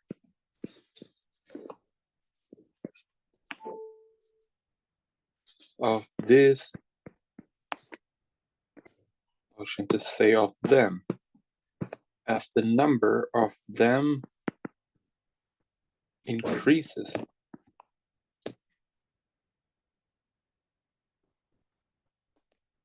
the volume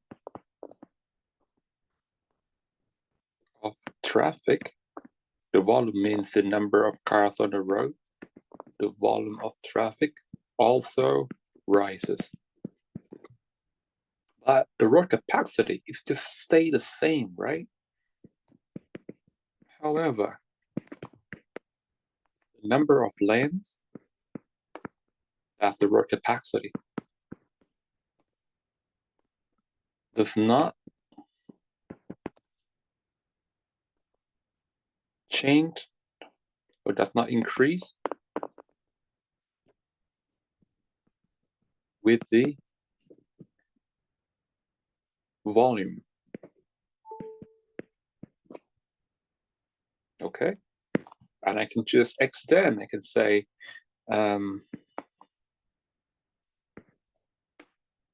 so once the number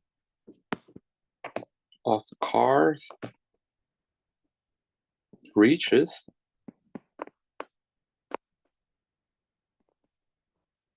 the limit of the road capacity, we will have traffic, but I can just phrase it to sound a little bit less repetitive. No comma right here. Okay. Once the number of cars reaches the limit of the road capacity,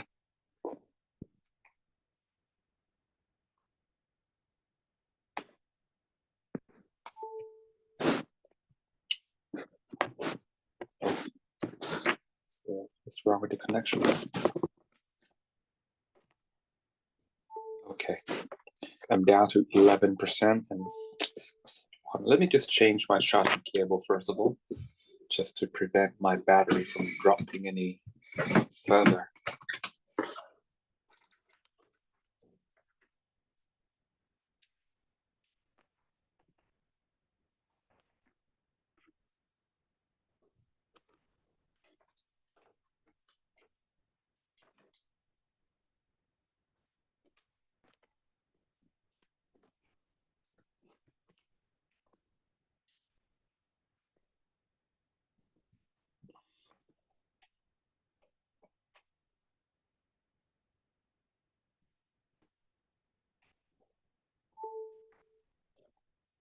Okay, so once the number of cars reaches the road capacity, the traffic will snarl.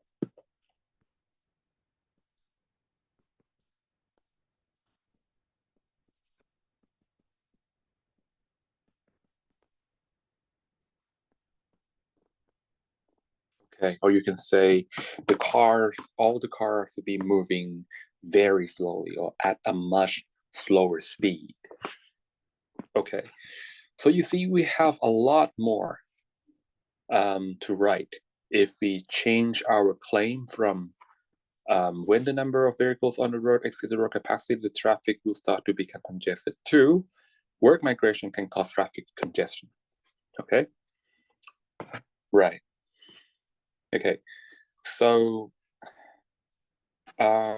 whenever you do reasoning, okay, you just have to pay attention to what should be a claim, right? So a claim is a statement that can be further justified, can be explained using theory and using examples. Okay, and the way you develop your argument, the way you develop your explanation, it should be logical. And to make sure that it's logical, just follow one of those valid argument forms. All right. Okay, so that's what reasoning is all about. Now let's say we want to write a paragraph to support our main idea. Okay, so this is our main idea. This is the same as main idea. Okay, and that is we should begin to make coffee part of our diet. All right. So you have to imagine that, okay, in your introduction of your essay, you have no other sentence but this. We should begin to make coffee part of our diet. All right, this statement is the most important statement in your essay. It's like the capital city, okay? Right, now, to support it, we need to use some of these claims. So these are claims, okay? Coffee helps us to stay awake. Coffee is good for health. So all of this are claims. And you have to turn them into a good reasoning or a good argument. So you have to follow the same procedure that I showed you earlier, okay? So you need to think about some rules or some laws to refer to. Think about how you will relate the claims to the rules or to the laws. Okay. Once you do that, then you have good, strong arguments to back up your main idea. All right. Okay. Now let's do exercise 5. Okay. So I'd like you to think of at least 2 reasons why there should be an improvement in human resource in the tourism service sector. Okay. Well, you can ask ChatGPT for that. I don't mind. You can Google, you can do anything. Okay. I will give you about 5 minutes, okay? And then we will discuss. Right? Okay. I want the question 1, 2 reasons, but you can give me more than that. Okay? Right. See you in 5 minutes.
All right. Okay, let's hit it. Can you guys think of any reasons why we should improve human resources? So what is human resource here, first of all? So we talk about people who work in the service sector of tourism, okay? And improvement could be in terms of training, right? Okay, improvement in human resource, automatically, first thing should come to your mind is training, improving the skill, right? Equip them with some knowledge and skill that will allow them to do more than they do. In fact, if the term improvement is not clear to you, you can, define it. Okay, in my opinion, what improvement mean is blah blah blah. Okay, or you can refer to some expert in the field. Okay, improvement in human resource means blah blah blah.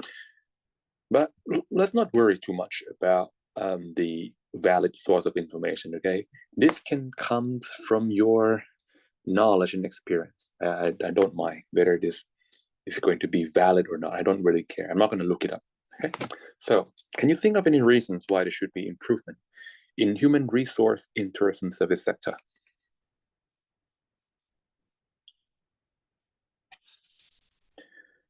Feel free to share.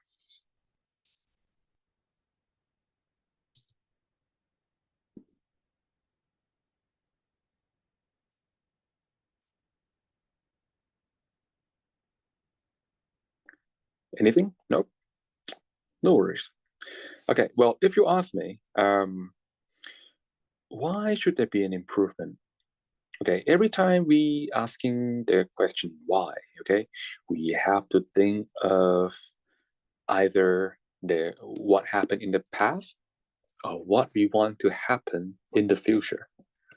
Okay, for this particular question, I think it's really about what we want to happen in the future, why we do something, well, in order to achieve something. So I have to think about what we try to achieve here.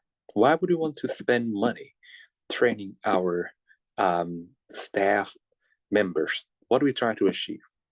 So maybe what we want to achieve is customer satisfaction. Yeah, why is that? Because I think if our staff members can do more, like for example, if our staff member know how to speak English, right? You go to a hotel, and well, the first person who you come across is a security guard before you see someone who works at the reception. You first come across security guards, and then maybe some janitors, right? Cleaners, meban. Okay, those are the first people that you usually come across when you visit a hotel. And as a foreigners, you just assume that anyone can help you with your questions. So you ask the security guards about the nearest massage parlor or whatever, or the nearest bank for you to withdraw some money, nearest ATM, maybe, nearest hospital, okay? And they can't answer you, right? So so that would be a shame. If they can't, then your hotel is doing a much better job at helping a lost customers. Okay, so that's the reason why. I think that's one of the reasons why we want to train our personnel. Okay, in order to, in fact, it's more like a cascade effect. It's like a chain effect. Okay, so when you equip a staff member with more skill and knowledge, then they can do more than what they used to be able to. Like if you teach your security guard or janitors to speak good English, then with the ability to speak English, they can help providing information to your potential customers. Okay, all right, and when the potential customers, get helped by them, they might feel grateful. Okay, or if they're already a customer at the hotel, it will add up to the satisfaction. Okay, like everything goes their way. Okay, I ask a question, I get my answer, my hotel room is clean, the food is great. It just keep adding up to their satisfaction, and that leads to what? That could lead to many things. That could lead to positive word of mouth. They're gonna tell their friend, hey, come here. The staff member, they can help me. They speak perfect English. Not perfect, they can speak good English. They understand, they can help me. Right? They might post it online if they're like popular, if they're famous, they have a lot of followers on Instagram or Facebook. People who are not their friend come across the post will be like, hey, this is interesting. This hotel has good staff member. I might go to that hotel when I visit Thailand. So they can spread positive word of mouth. And they themselves might come back here again. So they're not going anywhere else to increase their loyalty. Okay, so that is a repeated purchase, right? You manage to retain your customers base. So it leads to two things. It leads to positive word of mouth, which could be electronic, which is even more powerful than just the typical word of mouth, right? And it could also lead to repeated purchase. So the very same customer will come back to this service provider once again, next time around when they come to visit Thailand. Okay, so I think that's the reason why. Okay.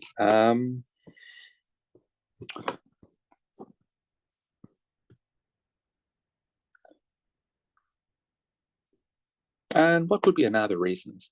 Well, the first reason is about the benefit of the business, right? Right. The second could be just about the staff member themselves. If they're capable of doing more, then they are more valuable to the business, right?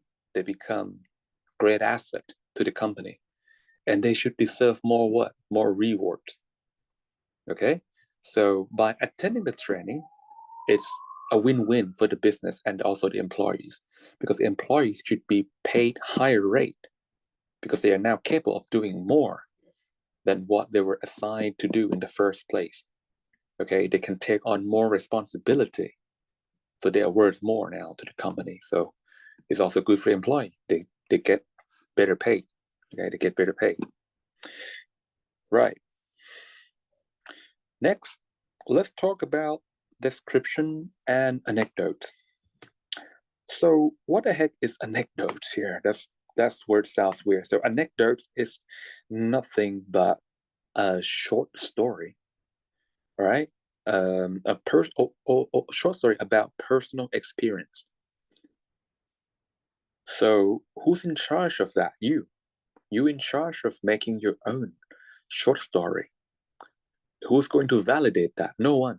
No one can validate it. No one can tell whether this is true or false, right? You are free to tell lies if you want. Okay, so why is that a good support? If it is something that cannot be proven, if it is something that cannot be validated, then what's the point? Well, the point of anecdotes or personal experience is not to convince you, right? But it's there to paint a better picture. In fact, it's there to relate your reader to your claim, to your main idea, right? Particularly if your main idea is like very sophisticated, very complex. Okay. So anecdotes serve that purpose. It's simplified thing. It allows the readers to relate better to your topic or to whatever you say in your main idea. All right. Okay. Sort of like a color, you adding color to your drawing, right? Just to make it more pleasant to look at. Okay. So let's read this line anyway. Evidence and support can also come in the form of a short story or description that illustrate a point, like illustrate, right? Make it vibrant, add some color to it, make it more clear, make it more relatable. Descriptions and anecdotes are effective evidence, especially in essays about people, because they can help reader to form a picture that illuminates your ideas. So here's an example of an example of a short story, okay? My dad's a regular coffee drinker, but unlike most people today, my dad is old-fashioned, and he only drinks black coffee. Of course, he doesn't like sugar in his drink. My father is over 75 years old, but he's healthy. He doesn't have diabetes and has no problem working late at night. Okay, so no one can prove whether this information is true or not. Okay, but when someone read this, okay, they're going to be able to relate better to my topic. Okay, because someone else at the level like my dad, right, have an experience. Okay. So exercise number 6, you will have to describe your experience as a customer regarding how you were treated by a staff member at a place you visited. So you can tell me a whole story. Okay, so I'm gonna give you 5 minutes, okay? And I'd like any one of you to tell me a story of how you were treated, basically your experience visiting a hotel or a restaurant, place like that, okay? Okay, if you're ready, you can talk to me now.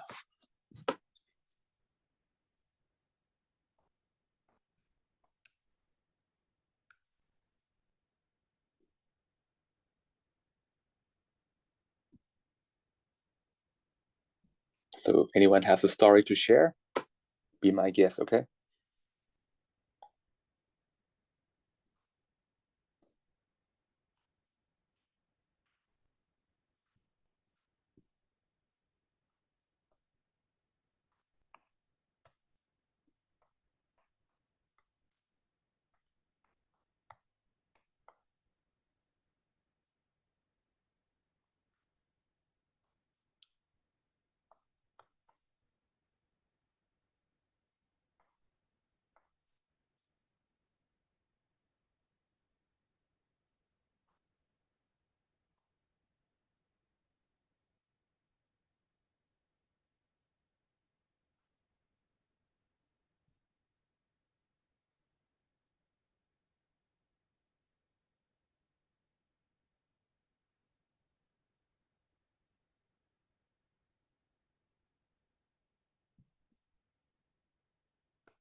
What's up?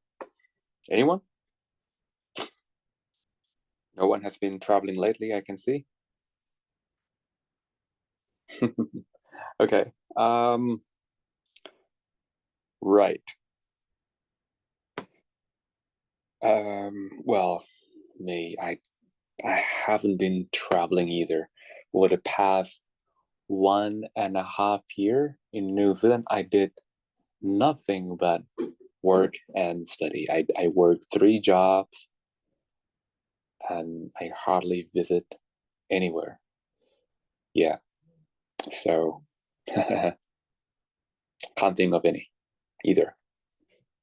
All right, but that is not too hard, isn't it? It's just you can make up a story if you want. You can say, for example, I at one point I went to a restaurant and the line was getting very long. Usually we don't want to go to a place where there's a crazy line of people's, right? You don't want to wait. But on that particular day, we really enjoy it. Why? Because the staff member, they came and they served us, welcome drinks and give us some snacks while waiting, something like that. Okay. They also come to each one of us and ask how they are and everything, give us the menu to pre-order. So when our number is ready, we don't even have to wait the food to be served at our table, blah, blah, blah. Okay, that's, could be, an example of a story of a customer being well treated. Or you can have a bad experience. Like you go to a cafe and you sit there and no one comes to take your order. They just let you sit there like a fool to the point when you can't take it anymore. So you have to walk up to the to a cashier and ask, why is no one taking my order? Where's everyone? Why no one seems to pay attention to me? Blah, blah, blah. Okay. Yeah, that kind of story. Anyway, let's move on.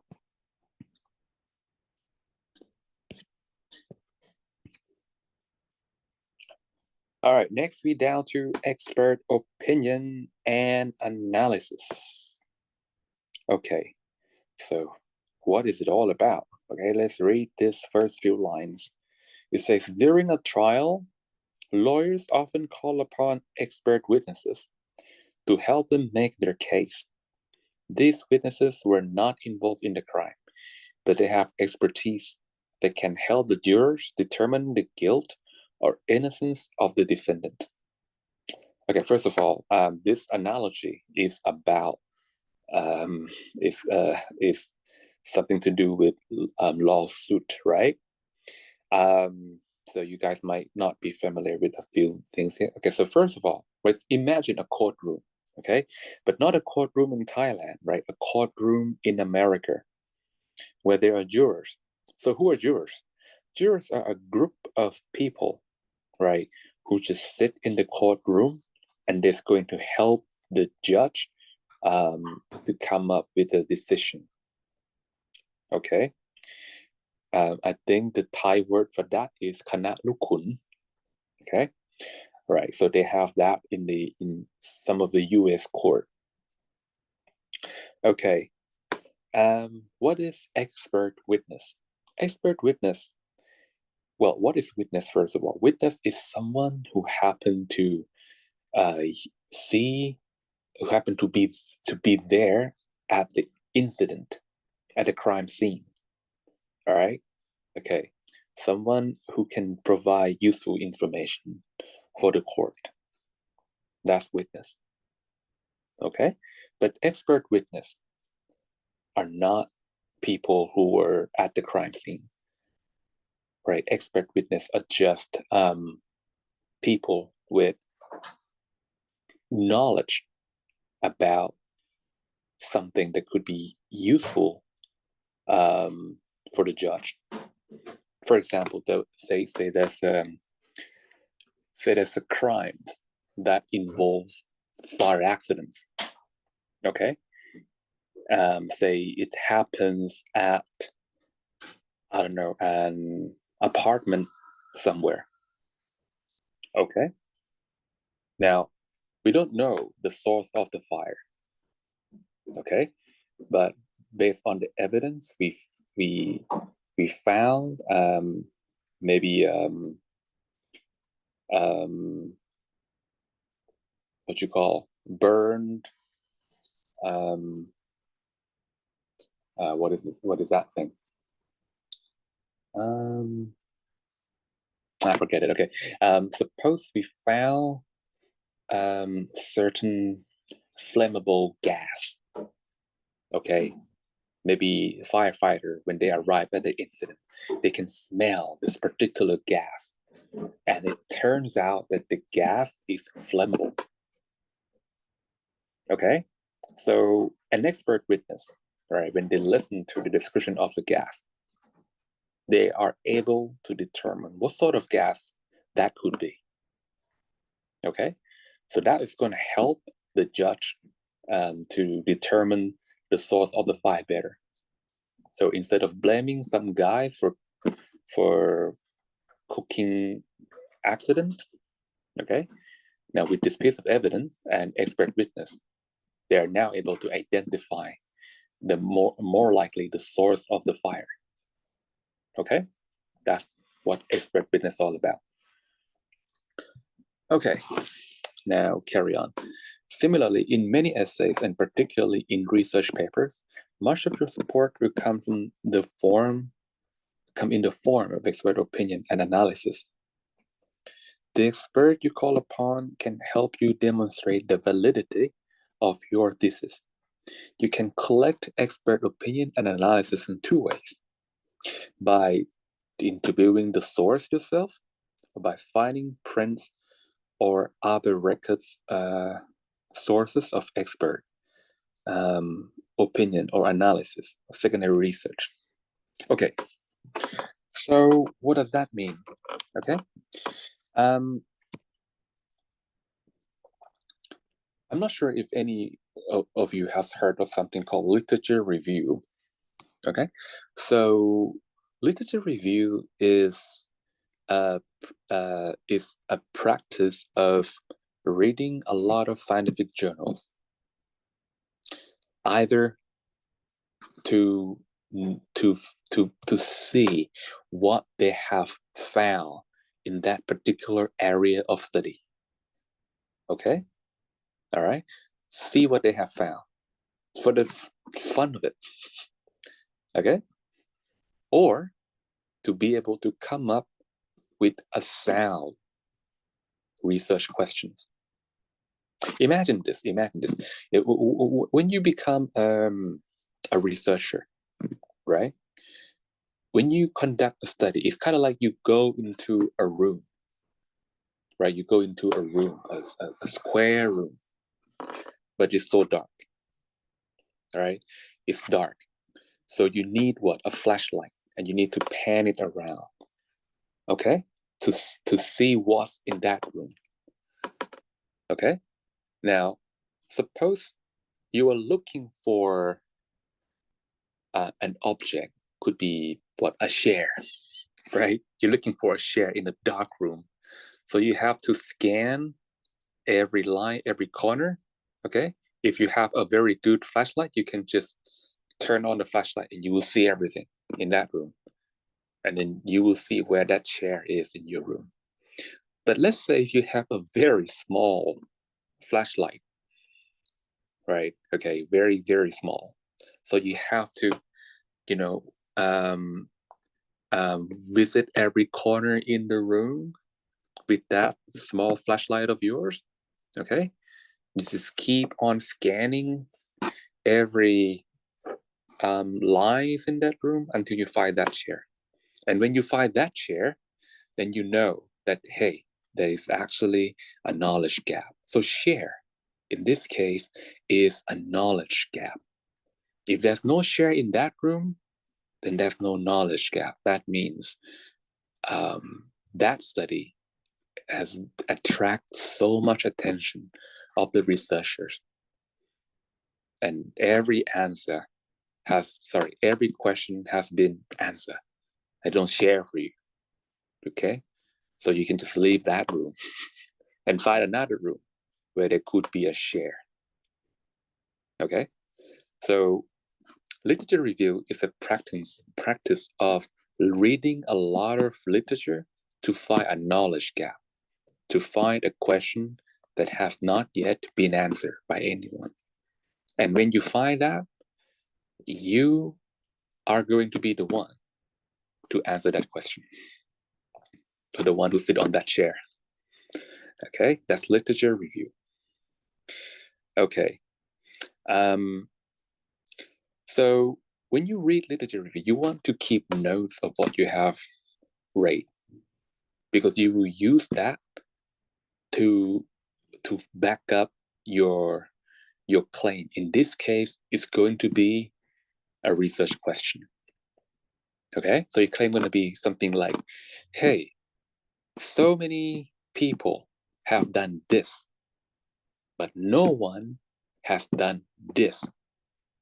Okay, so basically you are using all the literature that you have read to back up your claim, to tell people that, hey, this is a valid research question. I have conducted so much study. I have done enough research to know that no one has answered this question before. So I'm going to be the one, I'm going to be the hero. I'm going to collect some data, all right? And I'm going to analyze my data. And I'm going to use my data to answer this question. Okay, so that's what people do when they do literature review. Okay, another is to sort of make a claim out of the blue. You know, like you can say,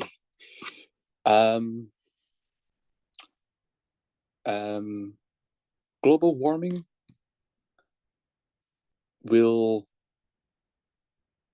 lead to major flooding in many cities around the world. Right? You can just make this statement out of the blue, or you don't even know whether what you think is true. Okay, but then you can go to Google Scholar and you can research. You can ask questions about the potential of some of the major city being subject to a major flooding in the future, and is climate change part of the reason? Something you can do. Okay, in my case, right, for my senior project, I came up with this funny idea, right? You guys know something's called renewable energy sources, don't you? So renewable energy sources are a source of energy that can renew themselves. They don't run out, but they are intermittent. For example, solar energy, right? As long as we have, the sun and the nuclear fusion in the sun, we can never run out of solar energy. But we can have cloudy days, we can have rainy days, and the sun doesn't shine 24/7. So because of that, we can always generate electricity from solar panel. It's intermittent, it's on and off. Okay, wind is another example of renewable energy, because wind blows when there's different pressure between two places. Wind blows, right? But wind is also intermittent. Okay, if there's no pressure difference, then wind doesn't blow, right? And when the wind blows, it also depends on the speed. Okay, if the wind speed is too much, then you can't generate electricity because the turbine will be damaged. If it's too low, you can't generate electricity either because there's not enough wind power. Right. The third source of renewable energy is geothermal. But this is something that we don't have in Thailand because it's too hard to drill into the earth to find what they call the pressurized water. Okay, so in New Zealand they have, because it's close to the Ring of Fires, right? New Zealand is pretty much volcanic area. Okay, so there is high temperatures, high pressure water that is trapped underneath the surface of the earth. But you don't have to drill very deep to gain access to that water, that type of water. So that water is heated, right? Is superheated, but because the pressure is extremely high, and that's why that water is still in liquid form. Okay, but once the drill bit hit that water resource underneath the earth, the pressure from underneath will cause the water to shoot up. But when it shoot up, the pressure on the surface of the earth is so much less than the pressure underneath the earth. then the water changes its form into gas, right? High temperature steam. Then they use that steam to drive the turbine to generate electricity. So that's the third form of renewable energy in New Zealand. Okay. The fourth form of renewable energy in New Zealand is hydropower. It's basically using water to drive the turbine. So water is also considered renewable because water doesn't disappear. Okay, you can always use water. So water comes down, get pumped back up to the high altitude, to come back down again to drive the turbine. So the four main sources, each has its own disadvantage, right? The first two, intermittent, is weather dependent, right? Solar cell and wind, weather dependent. The third one is geothermal. Geothermal is, well, in a sense, yes, it's renewable, but it can cause problems like it can cause problem of soil erosion, soil corrosion, right? It can damage the oils, the soil, not the oil, sorry, the soil, okay? And it's really expensive, right? It's very, very expensive. And what else? Hydropower. Hydropower, also water is clean. The construction of the dam is not, because it requires a lot of concrete and requires a lot of land, you know, and that's not good for the environment, to be honest. Okay. So the fifth source that I introduce is to use manpower.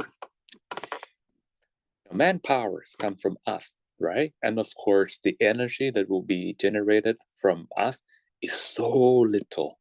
Yes, it's so little compared to the other four renewable sources, very little. But if we think about dripping water taps, right? Dripping water taps for 5 minutes, you basically see nothing, right? It's not a serious problem. But if you leave this leak tap to drip for a month or for a year, you will start to see some big impact. The first impact that you will see will be on your water bill. Your water bill will be higher than usual. And the next would be damage into your properties, right? You could have moles, you could have what you call termite, right? You know termite? Termites are kind of like small ants that eats on the wood, right? Okay, so when there's too much moisture, it's going to attract this kind of insects. The pest is going to eat up your wooden frame. If your house is made of wood, you're in serious trouble. Okay, so I know that my topic will conjure a lot of criticism, because most people would be like, oh, there's no way you can generate that much power through what? Cycling? How many people will have to cycle to generate this small amount of energy that can be generated by wind power and PV? Well, it's not about real-time power generation. It's about storage of energy. Because when people go to gym, they are there to waste their energy, right? They convert the energy into heat in exchange for wellness. Okay, so what I'm trying to do is to harness that wasted energy, similar to recycling, right? Similar to recycling. But in order for me to convince people, I need to be able to back up my claim with expert opinions. Okay, so I have to read a lot of research paper as, to show my supervisors that, hey, metabolic energy or manpower, electricity is actually promising. Okay, these people have done this, these people have done that to try to harness. This is the progress they have achieved so far. Okay, so researchers are not idle on this. They have become very active, but this is a limitation. Okay, right. So it has been 3 hours, okay, and we are down to expert opinion. Actually, expert opinion is the last form of